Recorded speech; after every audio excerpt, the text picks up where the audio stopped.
The session for our historical purposes. Very good. And Game 5 is alive. Excellent. Welcome back. Once more, we join our intrepid carnival friends as they travel through the Hanricht Empire. I am your game master, Tom. There is Escapo. Escapo here.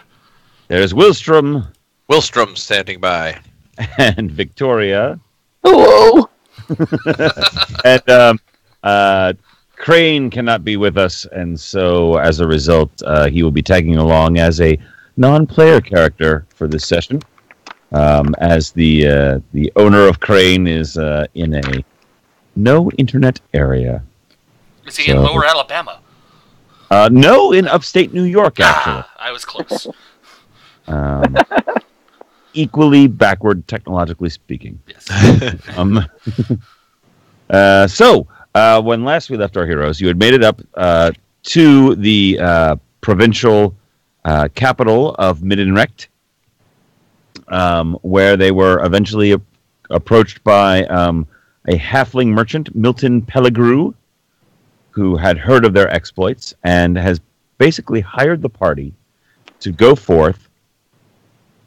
Originally, he offered just to carry and transport a book, two books actually, up to the capital, and turn them over to somebody. Looking for his actual name.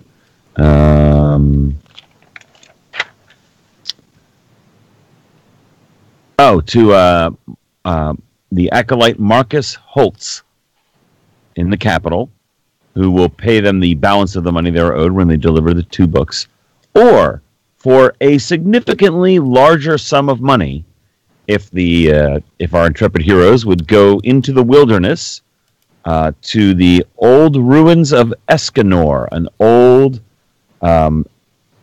Valanthan Empire outpost that was abandoned, and retrieve the third volume of the set, Manfred's Histories of the Valanthan.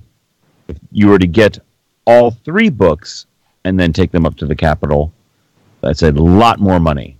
And the party has agreed to do so. Escapo do like the money. And by a lot more, I mean it was 500 gold pieces just to take volume 1 and 2 up. Now you will get 2,500 gold pieces if you retrieve volume 3 and take all 3 up to the capital. That is a significant sum of money. It is even split 4 ways, or however many ways we need to split it amongst the caravan. Right, exactly. Yeah, so that's huge.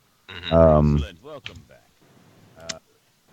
Did you ask anything about? We'll go back just slightly. Did you want to ask anything about the book or anything? I know you looked at the book because he gave you volume 1 to hold on to as a measure of good faith. Mm-hmm. Well, he has volume 2. So the idea is you've got volume 1, he's got volume 2. Mm-hmm. Go out, you get volume 3. You bring volumes 1 and 3 back to him. He then verifies that, gives you volume 2, and then you take them on up, and then you get paid. Great. The guy that we're delivering to will pay us, is that right? That is correct. Okay. He is an acolyte of the College of Magic. Okay. So, yes. Nice. Did you have any questions for Milton? Any last questions for Milton? I do not. Not that I recall. What I can think of. Yes, he told you it was in the ruins of Escanor, which is in a ruined keep to the east of Middenrecht, out in the wilderness. And I believe you also discovered that there was a that the Valanthan Empire was originally in conflict with the Henric Empire, and a major battle was fought in that vicinity. And after the battle, the elves decided to withdraw and make peace with the Henric Empire. Your implication was that they may have won the battle, but they realized that because humans breed so much faster than elves, that they were eventually going to lose. So rather than just get conquered outright, they cut a deal, and they are a voting province in the elector count system of the empire.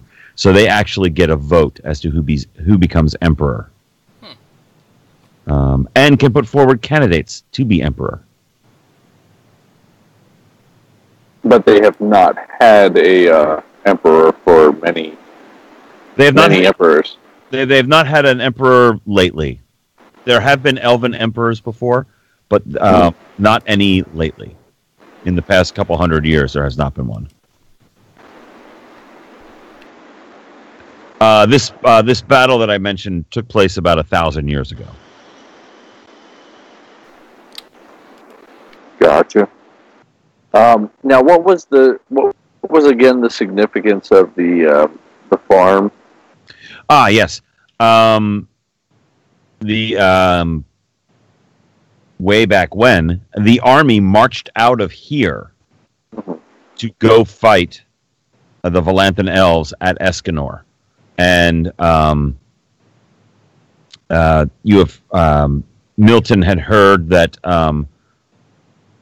the Talsen Family Farm is nearby the old trail that led out that way.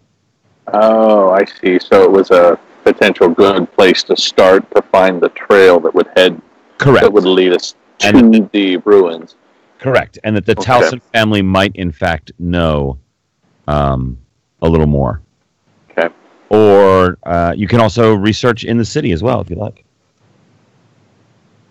Fair enough. Well, one of Victoria's reasons for wanting to get one of the books was to look at it to try to see if she could just kind of get any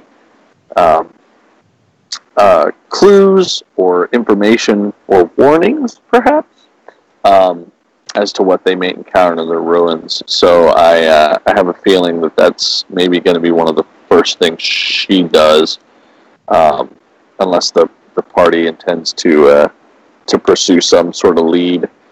But at any rate, during traveling, that's what she's going to be doing, is reading that book. Your initial scan of the book is that it is a general history of the Empire. Okay. Of the elves.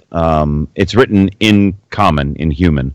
Okay. But it is generally a history of the founding of the Valanthan Empire and the elves who first came to the valley. By the way, I updated the map a bit.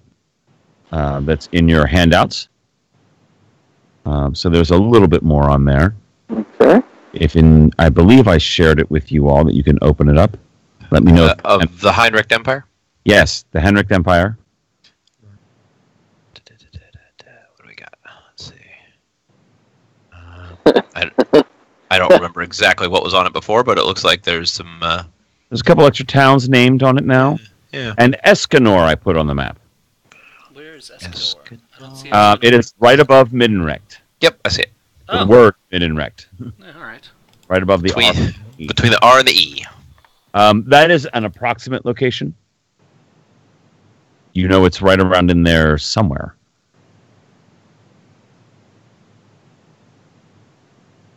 And that gives you a little better idea of what's out there and where you are in the world. Well, do we want to head to the farm and just follow the trail out to the ruins? Well, before we leave, do we want to try to get some information on the ruins? Okay. I'm looking at the map of Middenrecht, and it looks like there's what is the Academy Middenrecht? Is that like a That is a scholastic district. university? Well, that seems like a good place to start. Sure does, doesn't it? Yeah. Huh. Almost as if the GM gave us that lead. Preposterous. That's called it. Can't be done. It can't be done. But I guess, Right. Escopo will go with you. Do it. Yeah, I'm no scholar by any stretch of the imagination. No. so- I just know how to talk to the people. Escopo is good with the peoples. Okay, all right. Oh, you know what's bad about turning off audio is I can't play you the music and sound effects now. Oh, we could reset to receive. Well, wait a from- minute. Yeah. We can receive from others. Yeah, we can receive.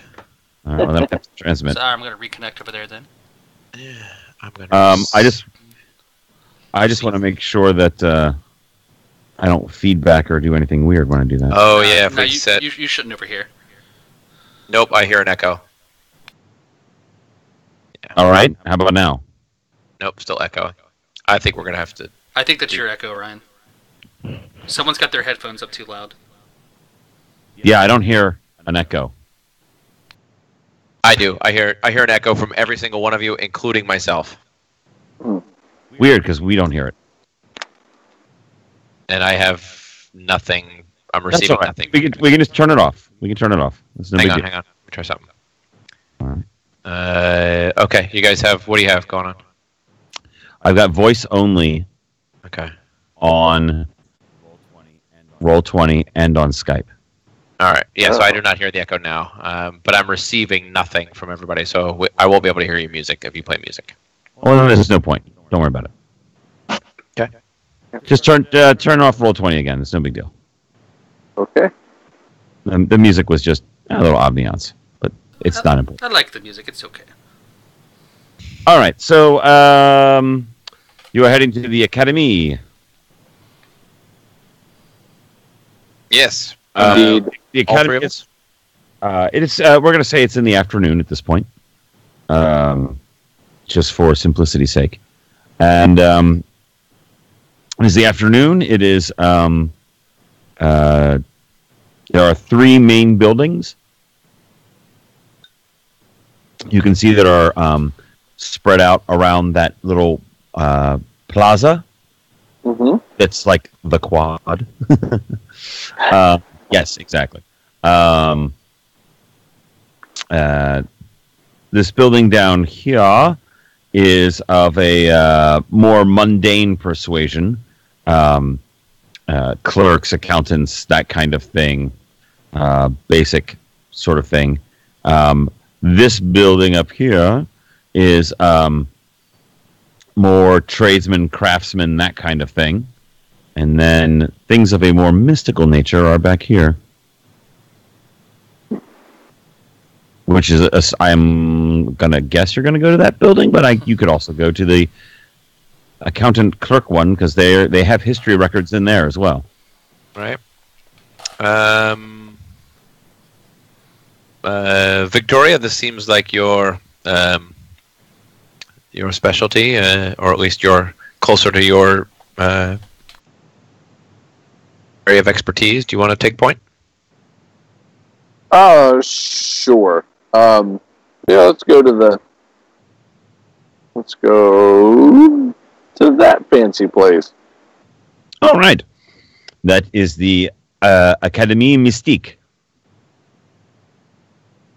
And Yeah, that would lure Victoria in a little bit more than the mundane things. Especially if it looks as creepy as she does. Yes. well, there is a as you go through the double doors, there is in fact a little reception office area with a desk and a middle-aged woman sitting behind it who could be, I won't say Victoria's sister, but maybe a cousin. Oh, very nice. As far as appearance goes, a little plump. I mean, Victoria in the fat suit. All right. Little plump, little slightly, just about matronly. Not quite yet, but just about. But a little spooky too. Okay. Yeah, can I help you? What's the name of this place we're going? I don't remember the name of the place we're going. The Talsen Family Farm or the Academy? No, the ruins. The ruins. The ruins of Escanor. Escanor. Very well. I'll ask if she can direct me to any information on that area. Well, you might want to look in the old history files. We deal more with magic here than history, but you can check the archives over there. You can look through the ledger and see if there's a book that might give you anything about Escanor. And go ahead and look at the ledger, and if you find something, let me know, and I will. Go and see if I can get somebody to look it up for you. Well, thank you, my dear. You've been a wonderful help. And I will go and look for the. I'll go ahead and look through the area that you mentioned. All right, give me a knowledge history. If you got it, or a knowledge local, either one. A local I've got. Yeah, you can all look through the book. I would like to at least just stick around for another second to talk to the librarian. I'm sorry. Did you tell us your name, young lady? Says the little tiny halfling, kind of struggling to look over the counter. Oh, aren't you delightful, little one? Yeah. I am Hertha. Pleasure to make your acquaintance, Hertha. I am Wilstrom Engelbrecht. These are my associates, Escapo and Victoria. Hello. We heard rumor that the ruins of Escanor are haunted. Have you heard any such things? Well, yeah, I don't really know much about Escanor. I know that it was an old elvish fortress. It was abandoned at the end of the war, and then the Phalantans joined the Empire. That's all I really know. Oh, all right. So you haven't heard any of the stories of haunting, then? Oh, dearie, I never leave. I never leave the town. Why should I? Just word of that sort of thing spreads. I just thought maybe I was. Besides, it's not likely, right? Haunted? That sounds ridiculous. Which I never wonder, like in a fantasy world like this, like if someone says, "Oh, that house is haunted," do you go like, "Oh crap, that house is haunted. Definitely don't go in there." Right. There's banshees, like actual. Real, there's banshees. There's a ghost, like a CR9 ghost in there. Is the Grey Lady here? Let's go. Yeah. Yeah, for sure. All right. So we're in the magic building then. Yes. Okay, so this would not be a good place to look for a map of those ruins. There might be or one. any archaeological, Probably not. Like I said, give me a knowledge local and see if you can find anything that is relevant, or a knowledge history, either one. And Escapo got an 11, which he doesn't turn up anything. Nah, I'm not a big reader. Yeah. Yeah, no, you don't really see anything in these books. Hertha does say, if you go across the way to the Academy Traditionale, you might find more in there. They deal more in history. That sounds like a good plan. Let's do that.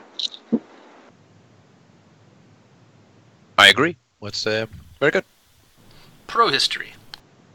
There's a man in there, human. He is decidedly older. He is in his 70s. I kill him. He's also sitting at a desk. He looks like, yeah, can I help you? What can I do? Yes, of course, my good man. For you. Thank you. My name is Wilstrom Engelbrecht, and these are my companions, Escapo and Madame Victoria. We are looking for information on the... Yes. I'm sorry, sir? Yes. We're looking for information on the ruins of Escanor. Yes. Yeah. Let me see. You want a book? On Escanor, yes. Yes.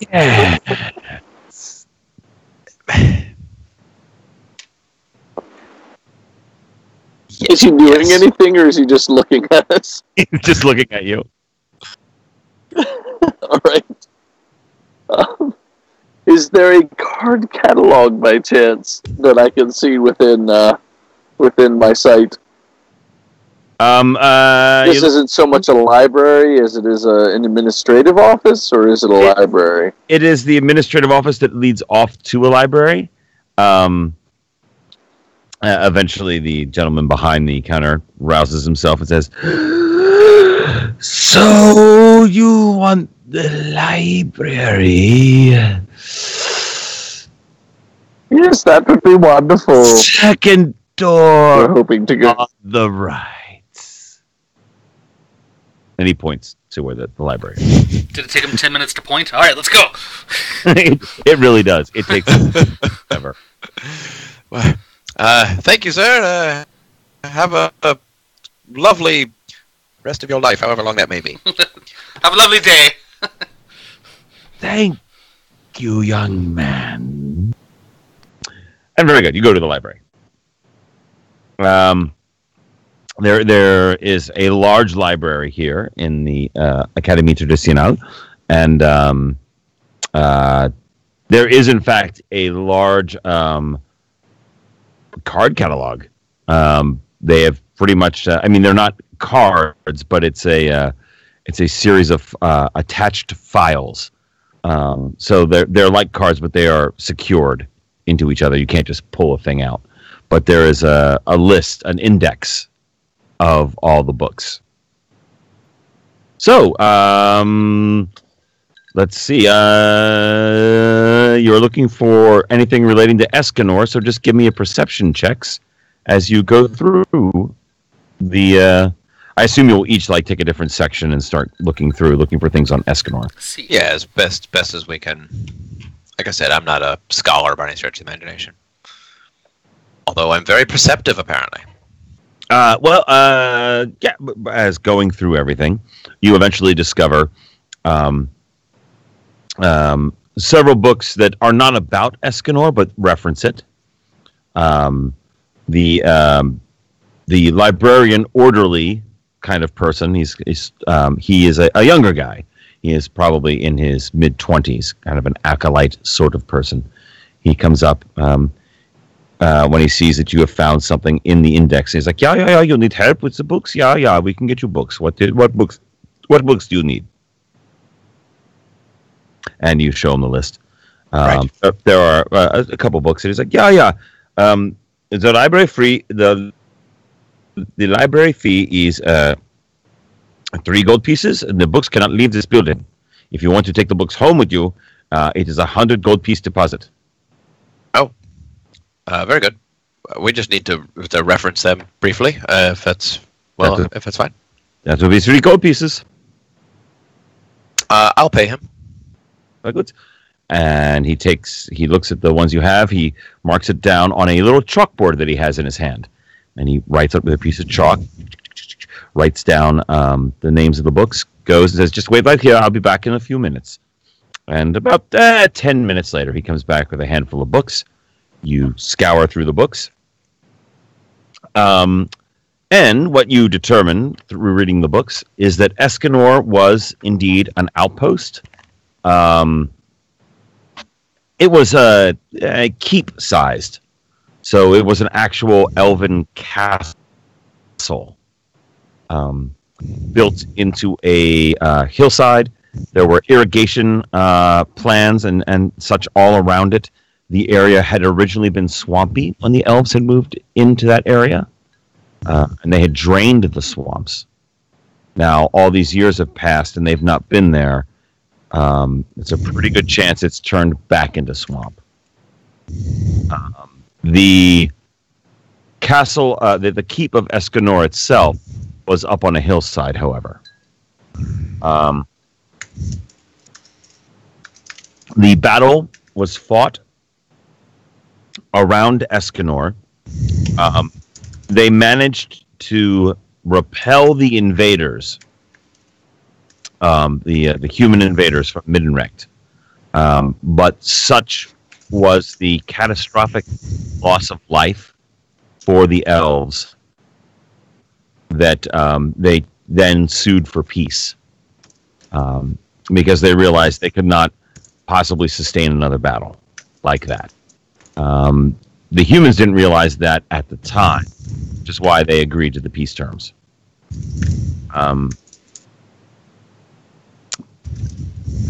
The battle occurred in and around Escanor itself, so the entire area around it had been laid waste all those years ago in battle. You find some references to the spirits of dead soldiers still haunting the area.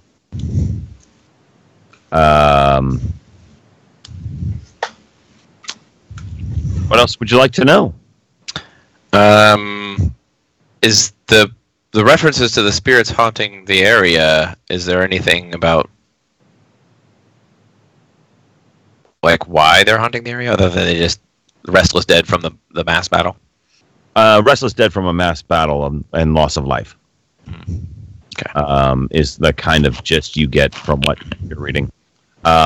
Is there any sense or indication that this is that the restless dead is unusual? Like, I don't know. Again, fantasy world, is that a common thing that there was a mass battle here, so of course there's some undead wandering around, or is there something about this battle that made undead more common or more? Give me knowledge local. Ooh boy, not me. I have +6, and yet I keep rolling crap.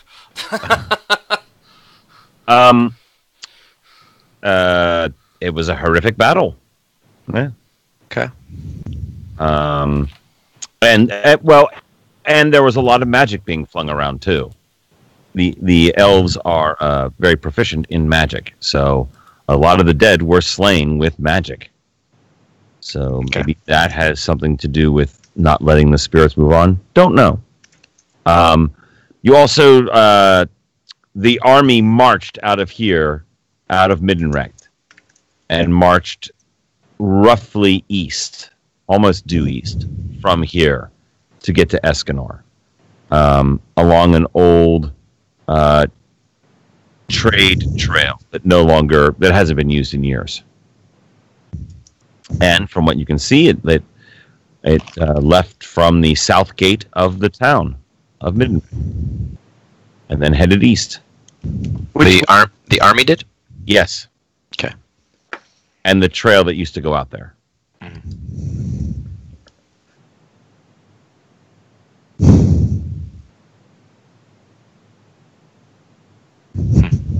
Okay. Do we feel like this is going to give us any more information? We have more books to check, right? That's a collection of all these books. Okay. That's basically what you discover. Okay.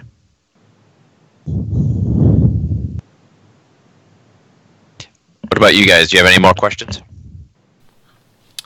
I apparently don't know enough about the area to care. Based off of these rolls. I'm like, yeah, that looks good. Yeah, what he said.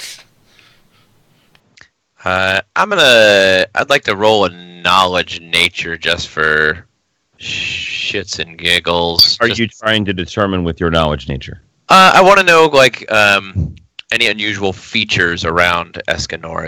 Is it known for? You said it was a swamp area at some point. No, Victoria, we cannot hear you now. Yeah. We suddenly cannot hear you again. Curses. Did you mute yourself? Yeah, I want to know if it's anything unusual about the area, like I don't know, any unusual natural features. Okay, give me a roll. Yeah, I know that's not very helpful, but Victoria has taken a sudden vow of silence. A sudden and unexpected vow of silence. We're at nature of 19. Yes, what you know of the geography of the area does match up with what you have read in these books. That area is. It's in the thick, dense forest of in between the rivers, but there is a depression there, and that it is very swampy in that area. Okay.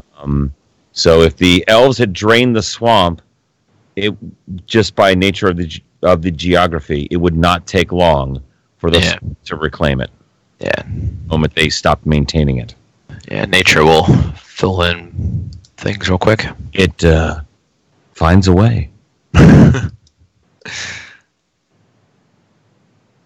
So yeah, okay. You can deduce that if you head out to Escanor, your feet might very well get wet. Mm-hmm.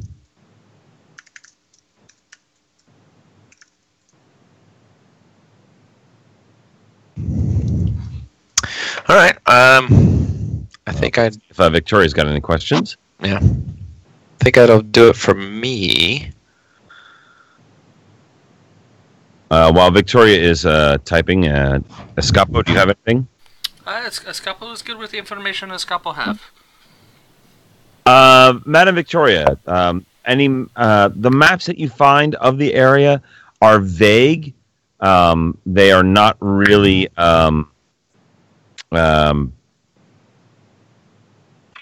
they're not really complete. It happened so long ago for humans that there wasn't not much memory. And actually, you would notice this. Most of the humans never came back from the Battle of Escanor. Very few of the humans actually survived. Really? It was a vicious slaughter. And, I mean, the troops from Middenrecht gave as good as they got, but they ended up almost wiped out. But it was a Pyrrhic victory for the elves. So as a result, there are very few, if any, accounts from the human point of view of what went on, because they all died.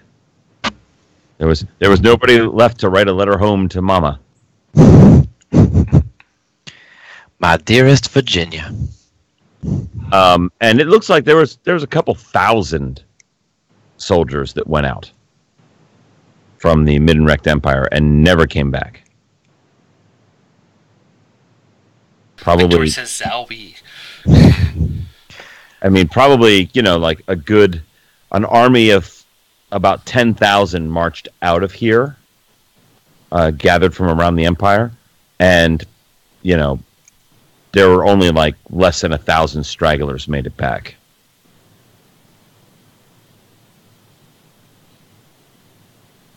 Estimates of the Elven garrison out there were probably about 1,000. Jeez.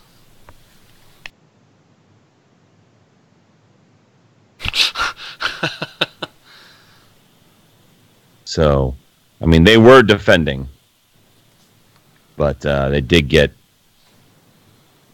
It was enough that the elves went, man, they're just going to keep coming, aren't they? These people don't stop. Yep. So that's why they made a deal. Victoria wants to know from Wilstrom, is there any preparations we should make for swamp travel? Yeah, I would think, I don't know if, wellies are a thing, but maybe we can, come up with our natural herbs for, like a mosquito repellent and, whatever kit we'll need for leech removal, that sort of thing. Victoria, did you buy that book from the rare book shops? I have it jotted down here, but I don't remember if you actually bought it. Yes, the one on herbs. Hansel's Rare Books, Herbs of the Empire by Ernst Zagmund. You did buy it. All right.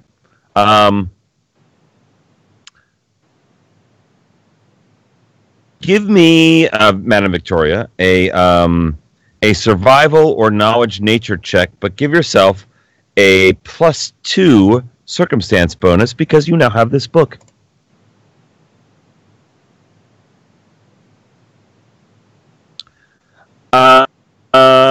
You +2 onto that. Okay. You do manage to. There's a certain herb that you might be able to buy in the market that, if rubbed on the skin, will help repel the biting insects. Yes.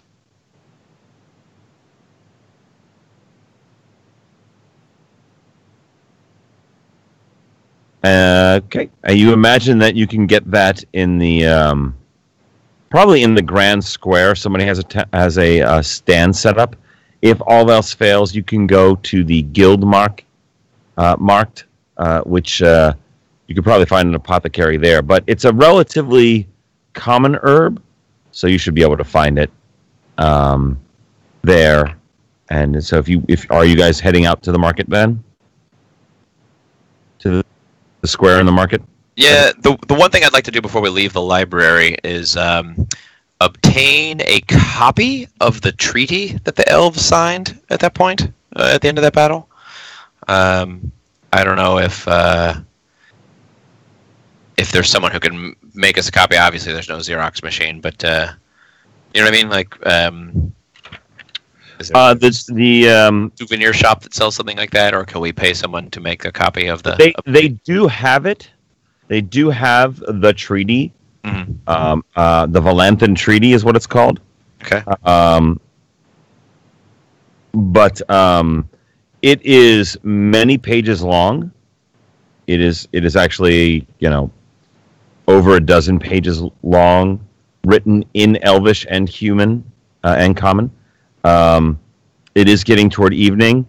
They could make a copy of it for you for the next day. It'll cost you 5 gold. Great. I would like to buy that. I feel like that could be handy in the future. They say come back tomorrow and you can have it. Excellent. Thank you, sir. And I paid for that as well. All right.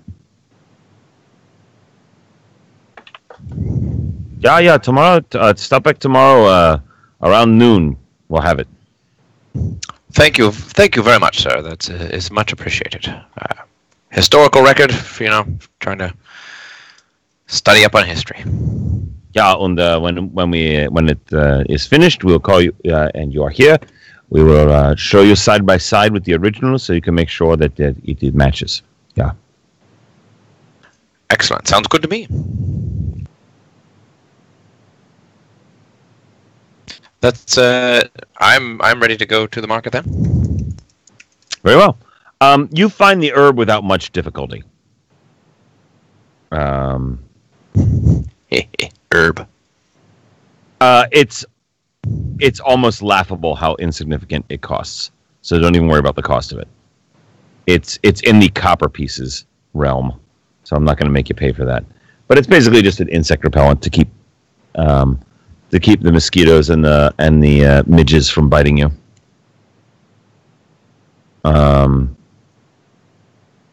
It's not going to really do anything game-wise, but it will make your trek a little less irritating.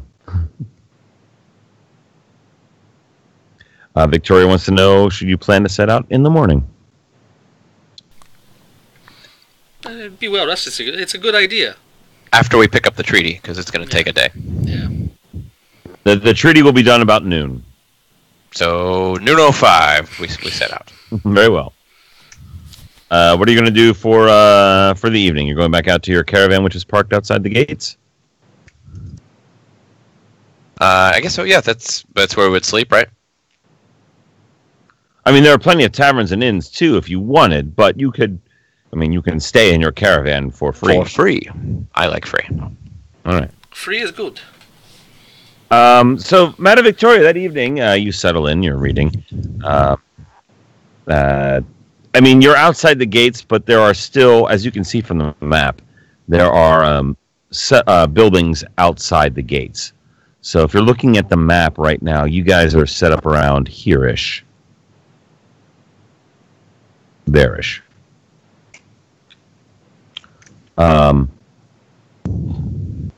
Sorry, I wasn't looking at the map. I'm sorry.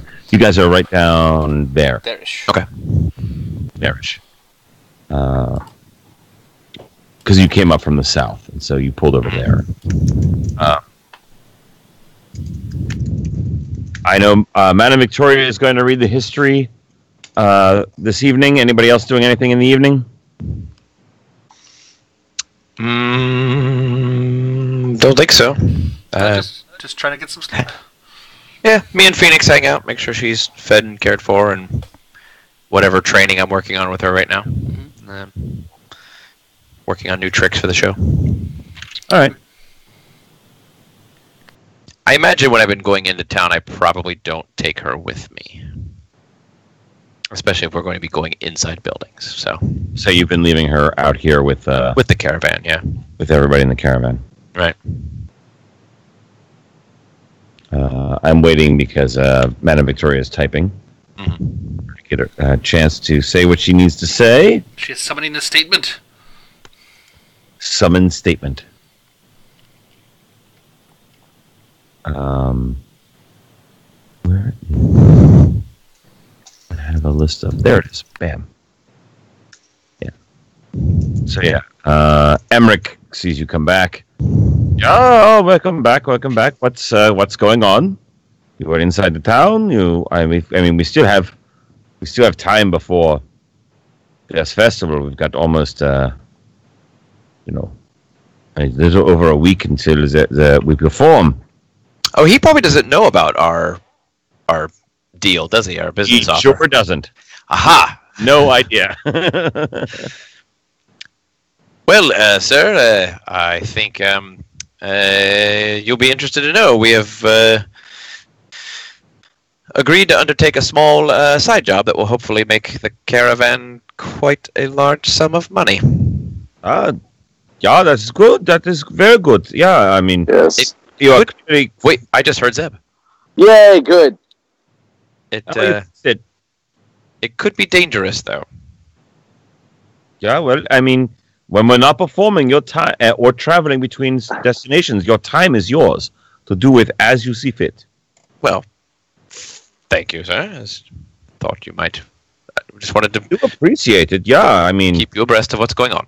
it's good. I appreciate you telling me what is going on. That is for the best, because that way we all know what is going on with each other. It's very important. Yeah, I just request that you be back if you're leaving. That you just be back here the day before the performance, which gives you which is in 9 days. Oh, excellent. That shouldn't take us more than that. So no days. That's no days. Yes, that's exactly what I was thinking. Oh, stupid! German humor.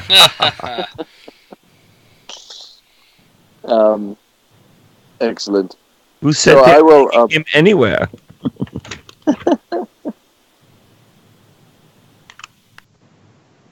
I'm sorry. Go ahead. No, I don't know. You see Heinrich come back in, the strong man, and he looks sweaty and exhausted as you're talking to Emmerich. Heinrich comes in and he says, Heinrich has been hiring himself out in the interim as well to make some extra money. So yeah, of course all of you can go and do so as well. No problem.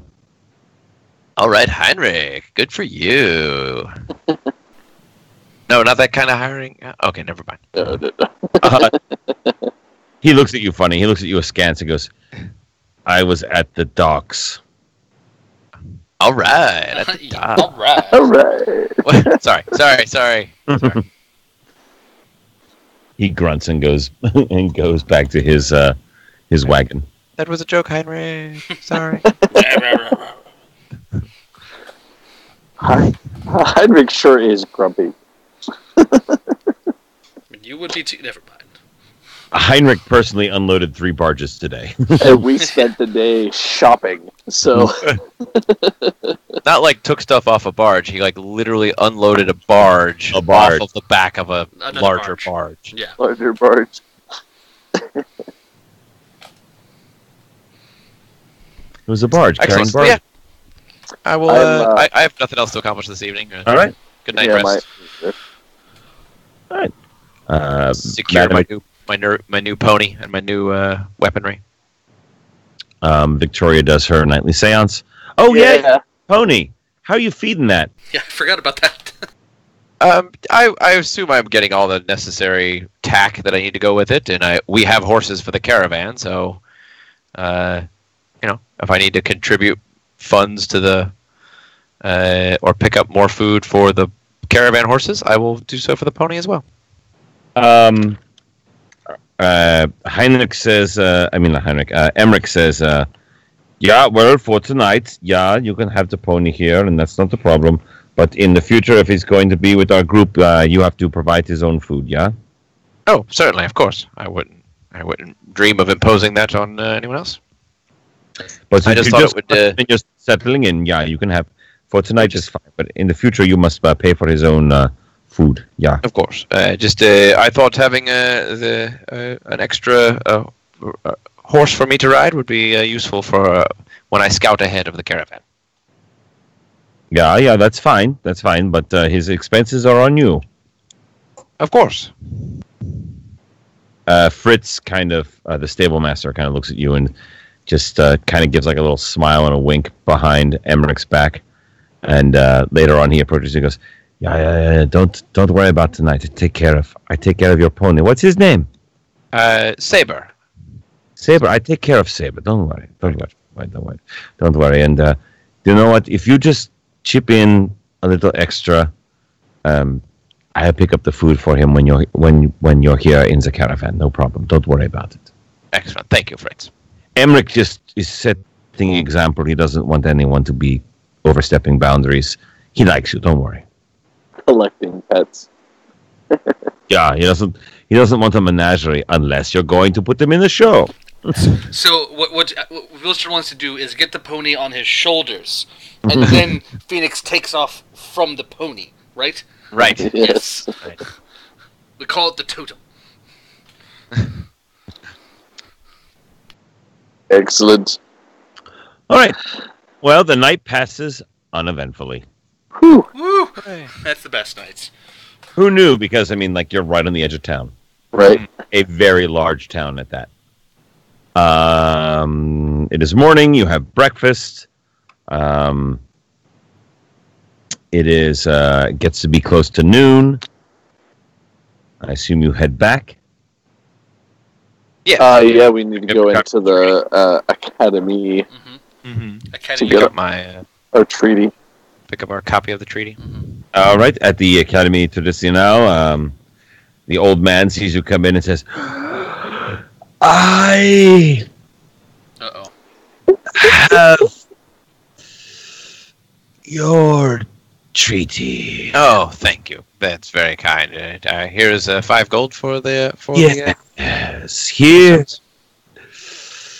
is the original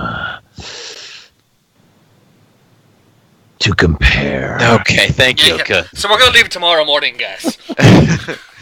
I was looking for 12:05 leave. Let's push that back to 12:15. Yeah, 12:15 is good. He provides you with a copy of the original and your copy. Obviously it's not the original, but it is an original copy of it for you to compare. Give me a quick perception check. Hey, who speaks elf? Why do you ask? It is also in Yeah, I'll read the comment bits, but Yeah. Escapo. Looks good to me. Looks great to me. Looks great to Willstrom too. Who knows? Yep, that's totally elfish. Good job.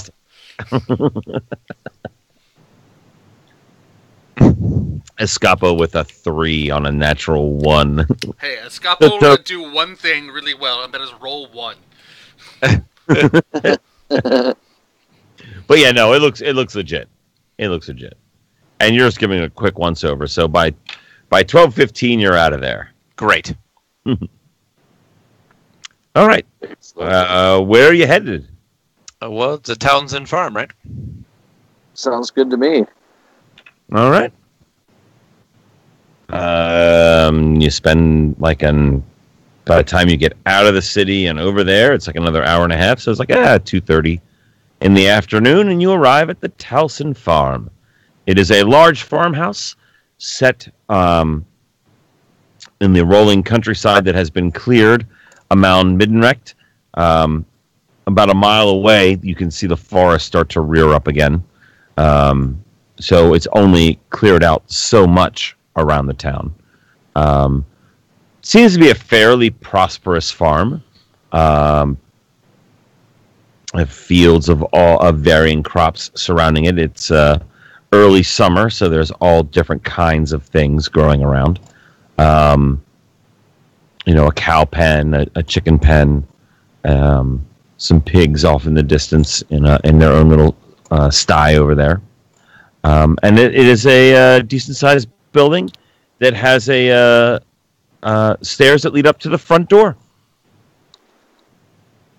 You see what you assume are farmhands out in the fields working. Mm-hmm. I'm sorry. Remind me again. Why is it that we're visiting this town, this farm? What do they know that we don't know? Go ahead. No, please. I would say the Milton Pellegrew, the halfling, who sent you on this mission, said that the start of the army's trek was somewhere right around here. Okay. It was the trail from the army to go out and attack Escanor. The origin point is right around here, right around this family farm. Oh, so do we not know exactly where the ruins are? Nope. Ah. You know they are east of here. Okay. I tried to look it up, but it weren't happening. So yep, looks like we're following a trail. Yeah, it's been hundreds and hundreds of years, and the what's the penalty on a tracking roll? hundreds of years. Now, granted, a large army did move through this way. An army of 10,000 men did move through here along an old route.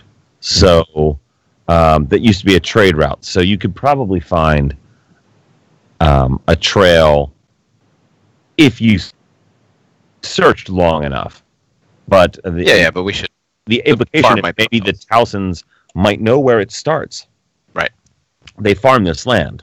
So they might have dug up old artifacts and stuff and know exactly where it comes out. Right. Or have been harassed by dead soldiers. All right. Who's our chatty face person? Who's got the best charisma? Oh, good lord, that's me. Victoria. Oh boy, what have I done? Alright, so we'll go ahead and knock on that front door, I guess. The door opens and a servant, clearly a servant, appears and says, yeah, it's a young girl. She's probably 16, 15. Says, yeah, can I help you? Yes, we're historians of sort, and we're trying to trace the trail of ancient battles of long ago. You wouldn't happen to know, perhaps, which direction a large army from goddamn names Middenrecht would have traversed to the other place. Escanor. That's the place. Her pupils dilate. He's the real historian in the group. Her pupils dilate and go wide, and she obviously has no idea what the fuck you're talking about. Allow me to rephrase, my dear. Is the master or lady of the house at home? Yeah, just a minute. I'll go get them. She's just a 15-year-old serving girl. She has no fucking clue. She comes back, and a woman appears. Boop. There she is. Did you guys get that? She quite Yes, literally sir. appeared. Yes. Frella Talsen herself. And she says, we have guests. This is very nice. I am Frella, mistress of the house. What can I do for you, travelers? Well, you don't get many guests, I take it. We get some who wander to have come to visit Middenrecht. Granted, though, we don't normally get esteemed half-elves and halflings visiting us, and dwarves as well, she mentions to Crane. By the way, Crane is just tagging along with you as an NPC this whole time. He's her silent partner. Yes. And He's a dwarf and a monk. He hardly says anything. he's like Sir Eric in The Gamers. And I think that's his name, isn't it? Eric the Red, yes. In The Gamers, yeah. He's just there. But she says, He's there. we don't often get esteemed guests from other cultures, half elves and halflings and dwarves. So please, what can I do for you? Come into the parlor. Come in. Feed out the sun. Oh my! How very hospitable. Thank you so very much. We will not take up too terribly much of your time. We were merely trying to trace the trail of the invading Middenrecht army into the other places. Escanor. I'm sorry, that's the other place. Yeah. So Yes. That's Into Wilstrom's the Battle job, of to stand there and say Escanor. Yes, that's his job. So you're Yes, trying. and we were hoping. We had heard that the army had set off from this approximate area, and we're hoping to walk in their footsteps, as it were. So you want to trace the trail of the old Middenrecht army going out to fight the elves? That's exactly what I was trying to say. Well, I mean, I know they were around here, but my husband will know more. Let me go fetch him. Please sit down. Can I offer you some tea or something? I would love some tea. That would be lovely. It is a hot day. That is most gracious of you, my dear. I hope it's a hot day. It is early summer. It is warm. I wouldn't say hot, but it is warm. And I'm she's wearing a fat suit, so please sit down. And then she's got a little sitting room in the front. She says, please sit down, and I will go get my husband Jan, and he can tell you more. As you might guess, he's been plowing up the fields, and he finds all sorts of things while he's doing that and supervising the farm hands. Yeah. Ilsa, bring tea, and I'll be right back. And a few minutes pass. thank you so very much. A few minutes pass. You have tea and little bits of cheese and bread, and Jan appears, fresh from the fields. He looks a little worn, but he's obviously a hands-on kind of guy when supervising his people. Hands on tips kind of guy. Yeah, hands akimbo even. He's He says, yeah, and so Frela tells me you are looking trying to retrace the steps of the army. And Yes. our fields to the north and east, we find a lot of like horseshoes and that sort of thing whenever we plow up the earth. So my guess would be that that would be where they were camped and where they left from. And it seems to go off to the east from there, yeah. So I can show you this spot if you would like to come with me. I would love to see it. Of course, of course. That would be excellent, my good man. It is wonderful to see people of other cultures taking interest in history. This is wonderful. And he guides you on up. And right around there-ish on the map.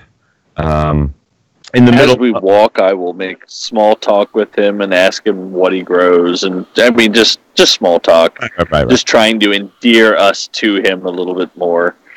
Well, he takes you to it's basically a barley field, and Okay. and he that has been planted, but they're not very big yet. He cautions you to be careful around his plants because they're just growing. But he takes you out and he shows you there's a pile of old metal artifacts that he's piled up. And he's like, yeah, this is all of the things that every time we plow, I find something else. And here you can see there's horseshoes, and there's some nails. And there's a couple of old swords and helmets and pots and pans that obviously were left behind by accident when the army went out. I mean, from my understanding, there were 10,000 men who left from here, so that's an awful lot. So my guess is that every once in a while something gets left behind, but it goes almost in a line due east from here. Follow me, I'll show you. And he shows you. Is there anything in that pile of any particular significance? I know there's pots and pans and horseshoes and anything like that. Oh, and they're all incredibly rusted. But nothing looks more personal than just maybe a pot or a pan or anything like that. Give me perception checks. Sure. Willstrom will he'll look at the pile as well, and he kind of bends over and like almost sniffs at the pile, and that's him doing detect magic on it too. All right. Just in case. I mean, those look like pots to me, guys. and yeah, there's. I mean, it's mainly things like horseshoes, a bit of nail, a broken piece of chainmail. It's just the detritus of an army. Okay. Sure. Nothing magical, nothing special. It's just they were obviously camped around here for a period of time before they moved off as they were assembling the army, and then it moved from out of here off to go to war. Okay. Jan takes you a little bit east and points out things as he goes along. Yeah, this is where we found this, and this is where we found that. And look over there. See that? That's an old horseshoe sticking up over there. And he takes you on over, and sure enough, and it's a path that leads almost due east from where you are. And it just goes off that way. It goes right to the forest line. Through the forest. Okay. It goes into the forest. Yeah, goes that way. I'll take a quick look and see if it looks like is there enough of a trail that we can follow it. Survival check. Survival check. You're tracking. It's a survival check. Taking my sweet time has no idea. No, I'm just here for the ride, guys. Taking my sweet time to really explore the area. Can I take 20 on that? Is that a thing I can do? Yes, you may. Then I will do so. So that'll be a 26. Yes, you can follow it for at least several miles. Mm-hmm. Who knows once you get in the forest, but you definitely follow it from here. Yeah. It's almost obvious to you. It's not obvious to Escapo, though. No. Escapo thinks the clouds are pretty. So pretty. He's not So, wrong. He's not wrong. You're right. So in our wandering out to the site, I would have liked to have asked him what his how long his family has owned this land, how long his family has been part of this farm. I am the fifth generation of this farm. Were you? And I'll ask him if he was around, if his family was on this land when the army left Middenrecht for. Not that I know of. He's not that I know of. It's 5 generations is a long time. And I don't know. The army had been and gone by the time my family actually built a farm here. They might have been. So there are no surviving or anything like that. There are no surviving relatives. No, not from that long ago.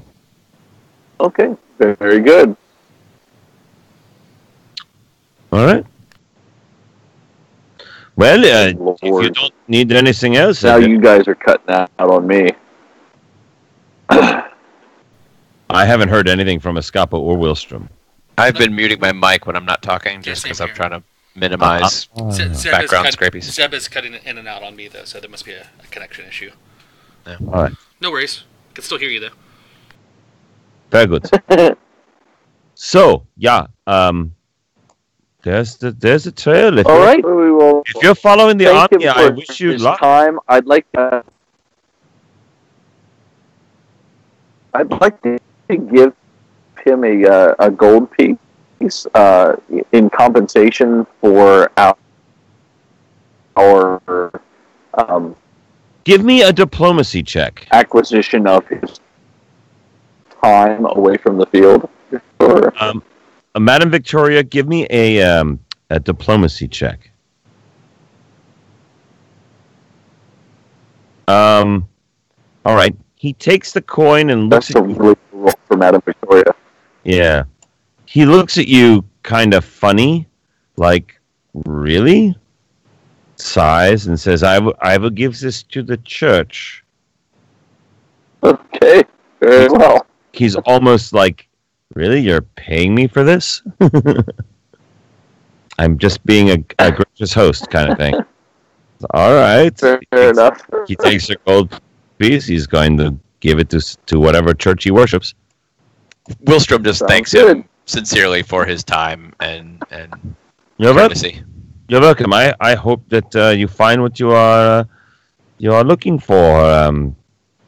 And good luck in your historical endeavors, yeah? And if you come back this way, please stop in. We'd love to hear your tale. We will tell you what we found. Good luck. Thank you, my sir. All right, now what do you... All right, so... Now what? We've got a rough trail, right? Follow that path, right? Yeah, man. Wait, there's a path here? Oh, no! Escapa, over here, Escapa. I'm sorry. But have you seen these clouds? Yes, they're very nice. Thank you. Validation. That cloud looks like a horsey. Come inside, Escapo. No! I will take point, I guess. I'll ride in the front. All right. You hit the. Do the rest of the you guys don't have horses, do you? No, they sure don't. No. We're on foot. Then you know what? If that's you've the got case, little legs. Yeah, if that's the case, I will probably have brought the new pony anyway. All right. But I will have brought the Lucerne hammer. All right. Well, Fritz says he will take care of Saber while you're gone. Thank you, Fritz. Yeah. So, you trudge on out. You start to go into the forest. You're still following the trail. It's fairly. So it was once a trading trail, and then an army swept down it. And with your survival check, Willstrom, you can still make out fairly well what the avenue would be for an army to go. Like just by the hills and the streams. Like if I were an army, I'd have to of 10,000 men. I'd have to go this way because I can't go that way. I can't go that way because there's this or that over there. So you managed to go for the rest of the afternoon. You're about 3 hours into the forest, and evening begins to set upon you. We should probably make camp and All right. Camp time, baby. set up camp. All right. With what? Our camp gear that we brought with us? Is this a trick question? Did you bring camp gear with you? I mean, I assume so, yeah. Because yes, is the answer. Of course we did. yeah. All right. We planned on being gone for Lady a few Victoria days. doesn't think of these things. I mean, we were expecting this trip to be a few days of journey, so yeah, I'm sure we were packed. As Willstrom, Escapo, and Crane set up their tents, Madame Victoria looks at them and goes, You can sleep in the fat suit, it'll be fine. It'll be warm in the fat That's suit. true.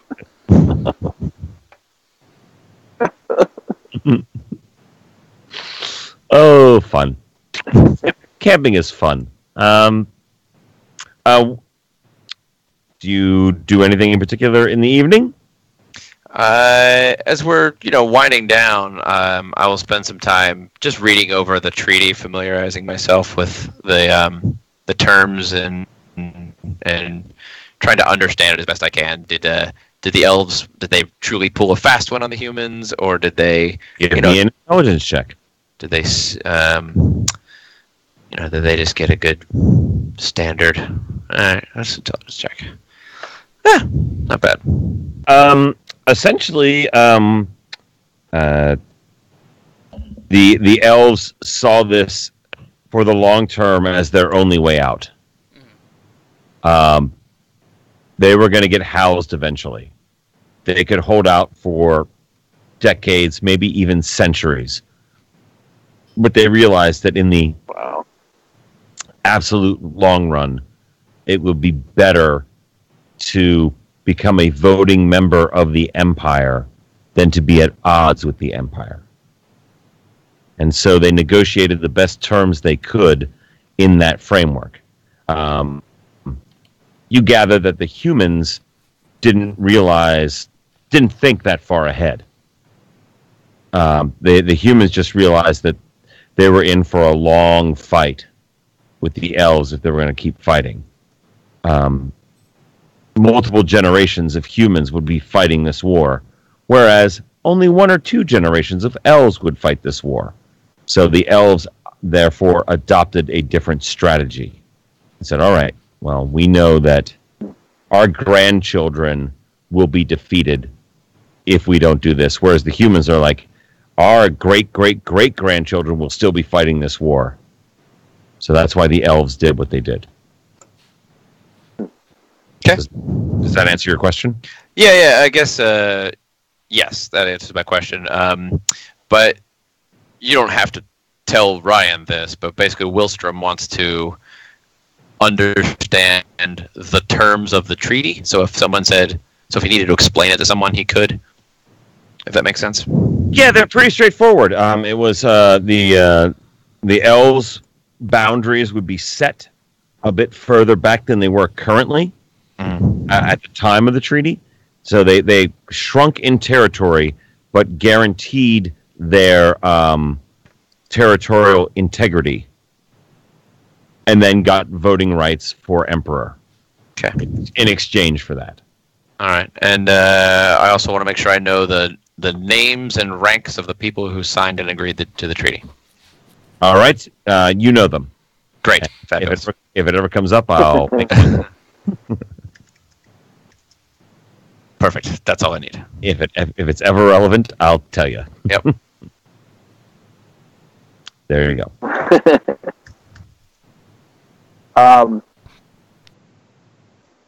There is no game mechanics or rules surrounding this, but as I do my seance for the evening, I'm going to try to pay attention to um, mainly contacting, if I can, local spirits or long dead spirits or members of this army that may have passed through here. I realize we're still far out from the ruins, but yeah, there you go. Again, that doesn't fall into the purview of my class or anything like that. I'm just kind of throwing that out there as a story thing. Do you have a what would that be? Knowledge. It's like a mysticism kind of thing. What skill? What skill do you think might relate to that? I don't know. I have knowledge, arcana, planes, and religion. So Give me an arcana. Let's just do it that way. That sounds good. ha ha ha. Oh, sorry, I was pulling something else up. Yeah. It's you shake the magic 8 ball and it says try again later. Fair enough.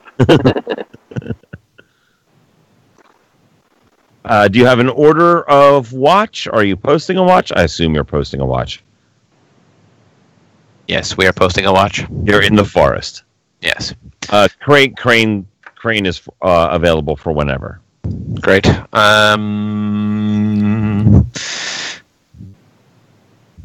Crane would be good for Sure.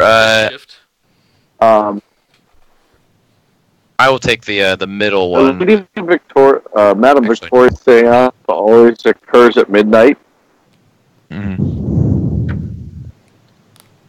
So, are you saying you can't do the shift at that time, Victoria? Come on.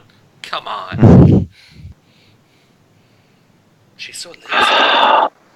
Crane has dark vision, so he should probably take middle of the night. Hold on. Half elves in this game do not have night vision, it looks like. No, but they have low light vision. Low light. They have low light. So I'd be good at dawn or dusk. And Phoenix. And a full moon would also be good. Yes. Yeah, Phoenix can have dark vision if needed. And yeah. Okay, I'll go first. Okay. Okay, I'm Oh, back.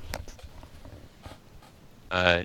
Crane takes middle watch. I'll take the last watch. And one of you two take the first watch. I'll take the first watch. Great. Already awake anyways. Mm-hmm. What could possibly go wrong? That'll make me second. Neat. Well, we only need 3, so you're a spellcaster. Get your rest. Oh, great. Neat. Sweet, I'm out. Freedom. See ya, chumps. I'll be awake.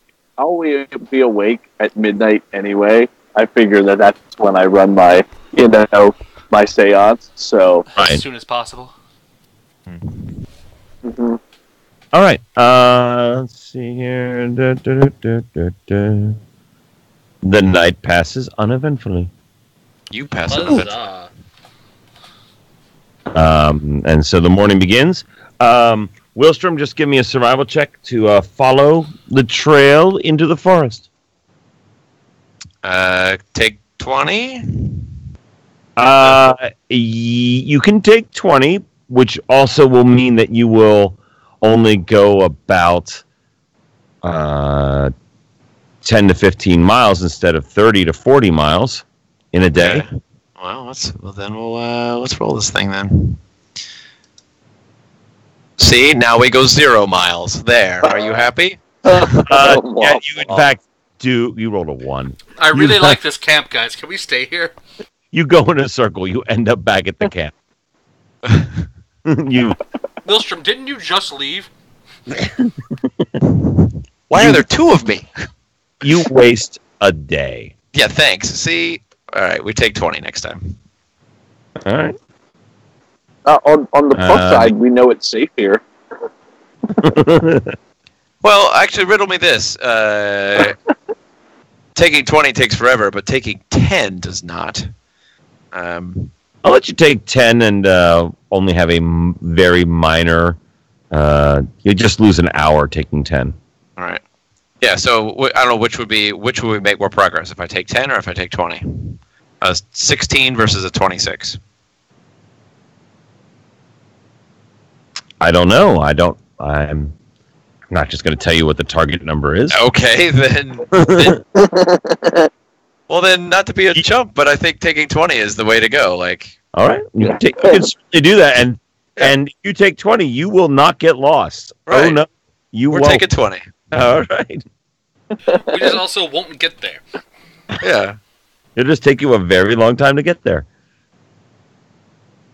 But we get there as opposed to rolling a 7. So, all right, the night passes. Right, as opposed to get totally lost. The next day, all right, you move another 20 miles. It is getting a little swampy at this point. Mm-hmm.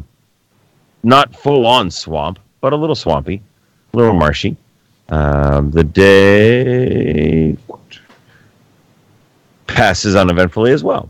It is evening, and once again, nothing happens. You have consumed, 3 days worth of food now?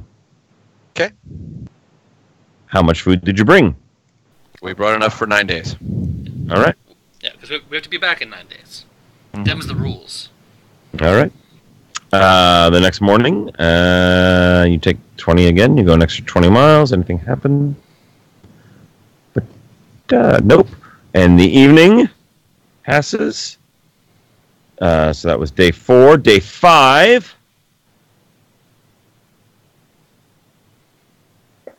All right. And blam. Okay. All right. So day 5 passes uneventfully. You imagine that you're probably within, I don't know, just judging roughly, maybe 40 to 50 miles of where this keep is. So you're definitely closing in from what you saw in the books. So my concern here, guys, is if we have to be back in 9 days, it's been 5 days. Right, but it's actually only been 4 days of travel, and it's been 4 days of slow travel. So we could travel back twice as fast. So once you know where you're going back, it'll be easy to go back. All right.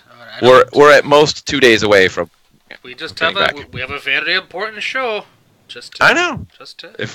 If we're not there in another 2 days, then we turn around and go back. Maybe you should have brought your pony. I'm just saying.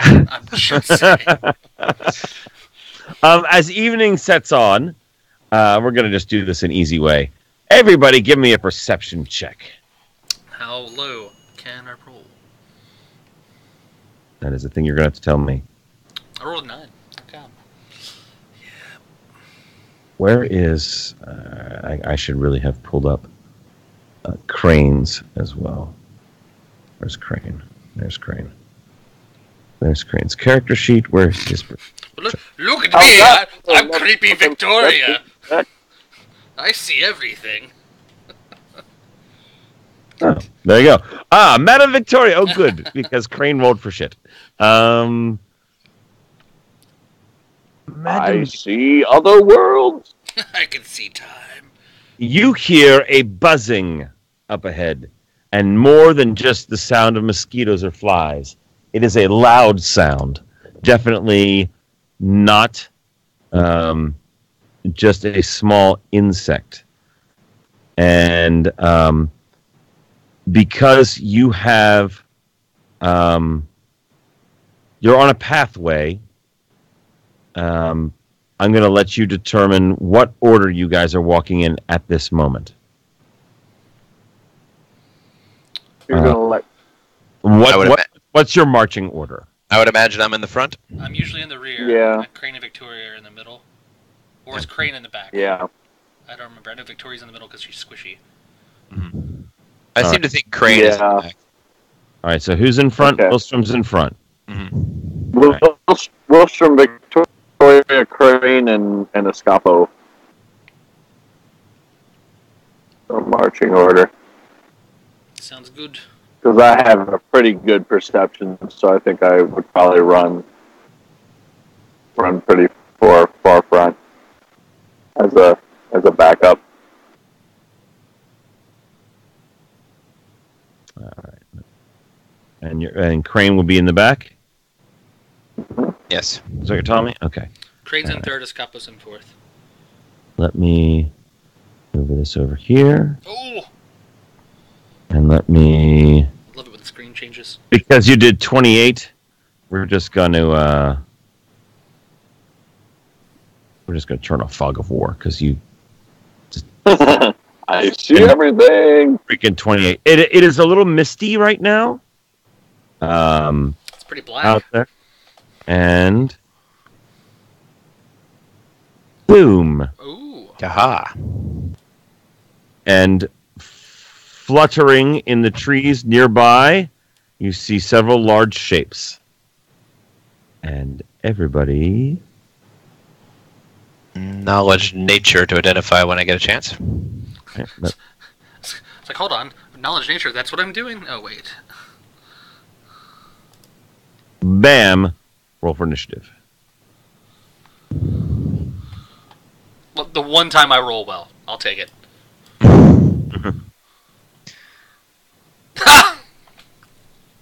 Son of a bitch. Forgot to I select. see it, but I have no freaking clue what to do about it. Yeah, Victoria didn't select Victoria's character either. Yeah, I didn't either. Can you add me when you get a chance there, Tom? I would. Oh, I'd love to keep my 21. I will accept my one if there's a way to do that, but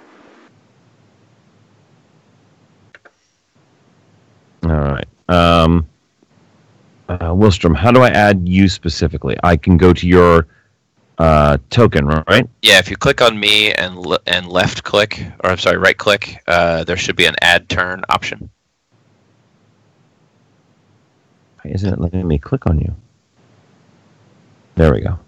And then yeah, you can add turn, and then you can change the initiative number to whatever you want. I rolled a 21. Wilstrom has a 21. Escapo, I don't have Victoria, so what did Victoria roll? a 1 or a 4, take your pick. It's 4. It's whatever your bonus is. Yeah, we'll make it a 4. You're still, I hate to tell you this, you're still going to go last. Why is it not letting me select you? That's very strange. I don't know. I'm having the same problem. We just know Victoria's going last. Yeah, but if I can't select her, I also can't move her. There we go. You should be able to select everybody. You're the GM. I know. That's why I was like, what the fuck? And then Victoria has a 4. And bam. What about Crane?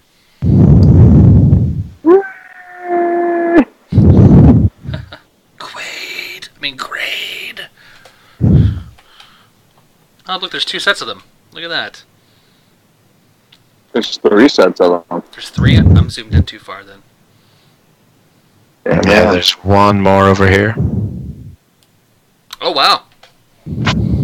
Yeah, I don't know if one counts as a set, so I may have misspoken, but... There's 3 groupings. Send order and blam. Free action. You can identify, although it said thing, I think, doesn't it? Say again. I think it tells you what they are on the initiative tracker. It does not. Does Oh, not. it does not. I did not know that. Awesome. Go ahead and give me a. I'll let you do a free action and give me a knowledge nature roll. Anybody can, as they see these things flutter out of the branches.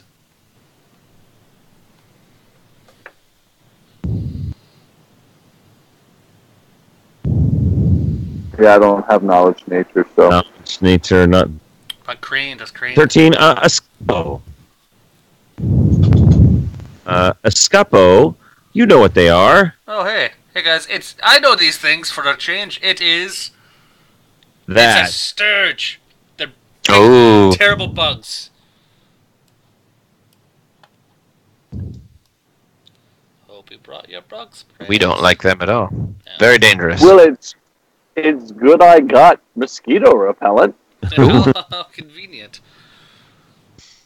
It's the branded Scourge of the Sturge repellent. Yes.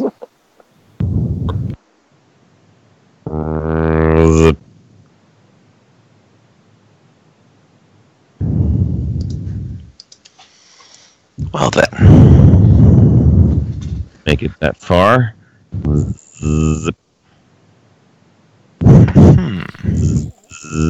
Well, they move off quick. Holy moly. Yeah,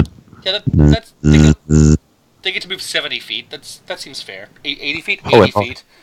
And they, after taking a double move action, they can move 80 feet. This one,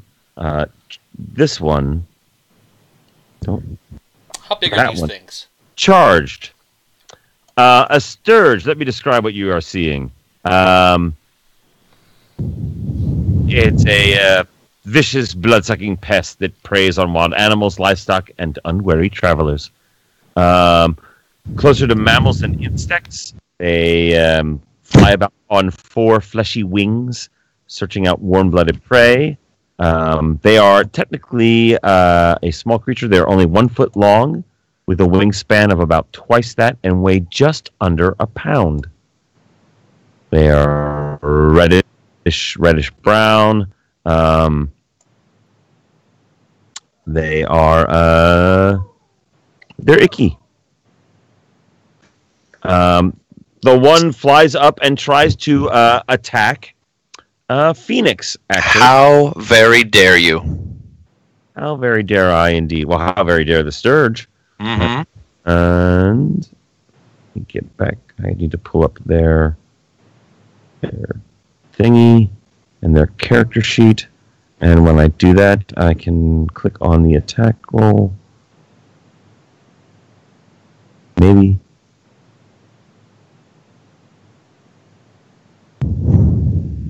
All right. That is a hit. A 16 hits.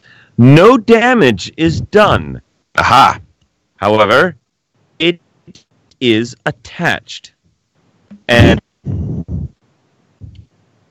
Phoenix loses 1 point of Constitution. Son of a bitch. The other one attacks Wilstrom.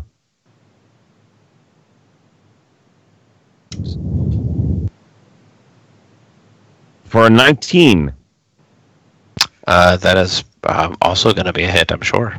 And in which case, Wilstrom loses a Constitution point as it sucks the blood out of you. Dear God. All right. And with that, it is Wilstrom's turn. So these two You can attack. on the same square as them then? Because we're not going to be able to attack them while they're attached, I'm sure. Yes, you can. Oh. But what? Is Nope. there... You very specifically can. Okay. Right.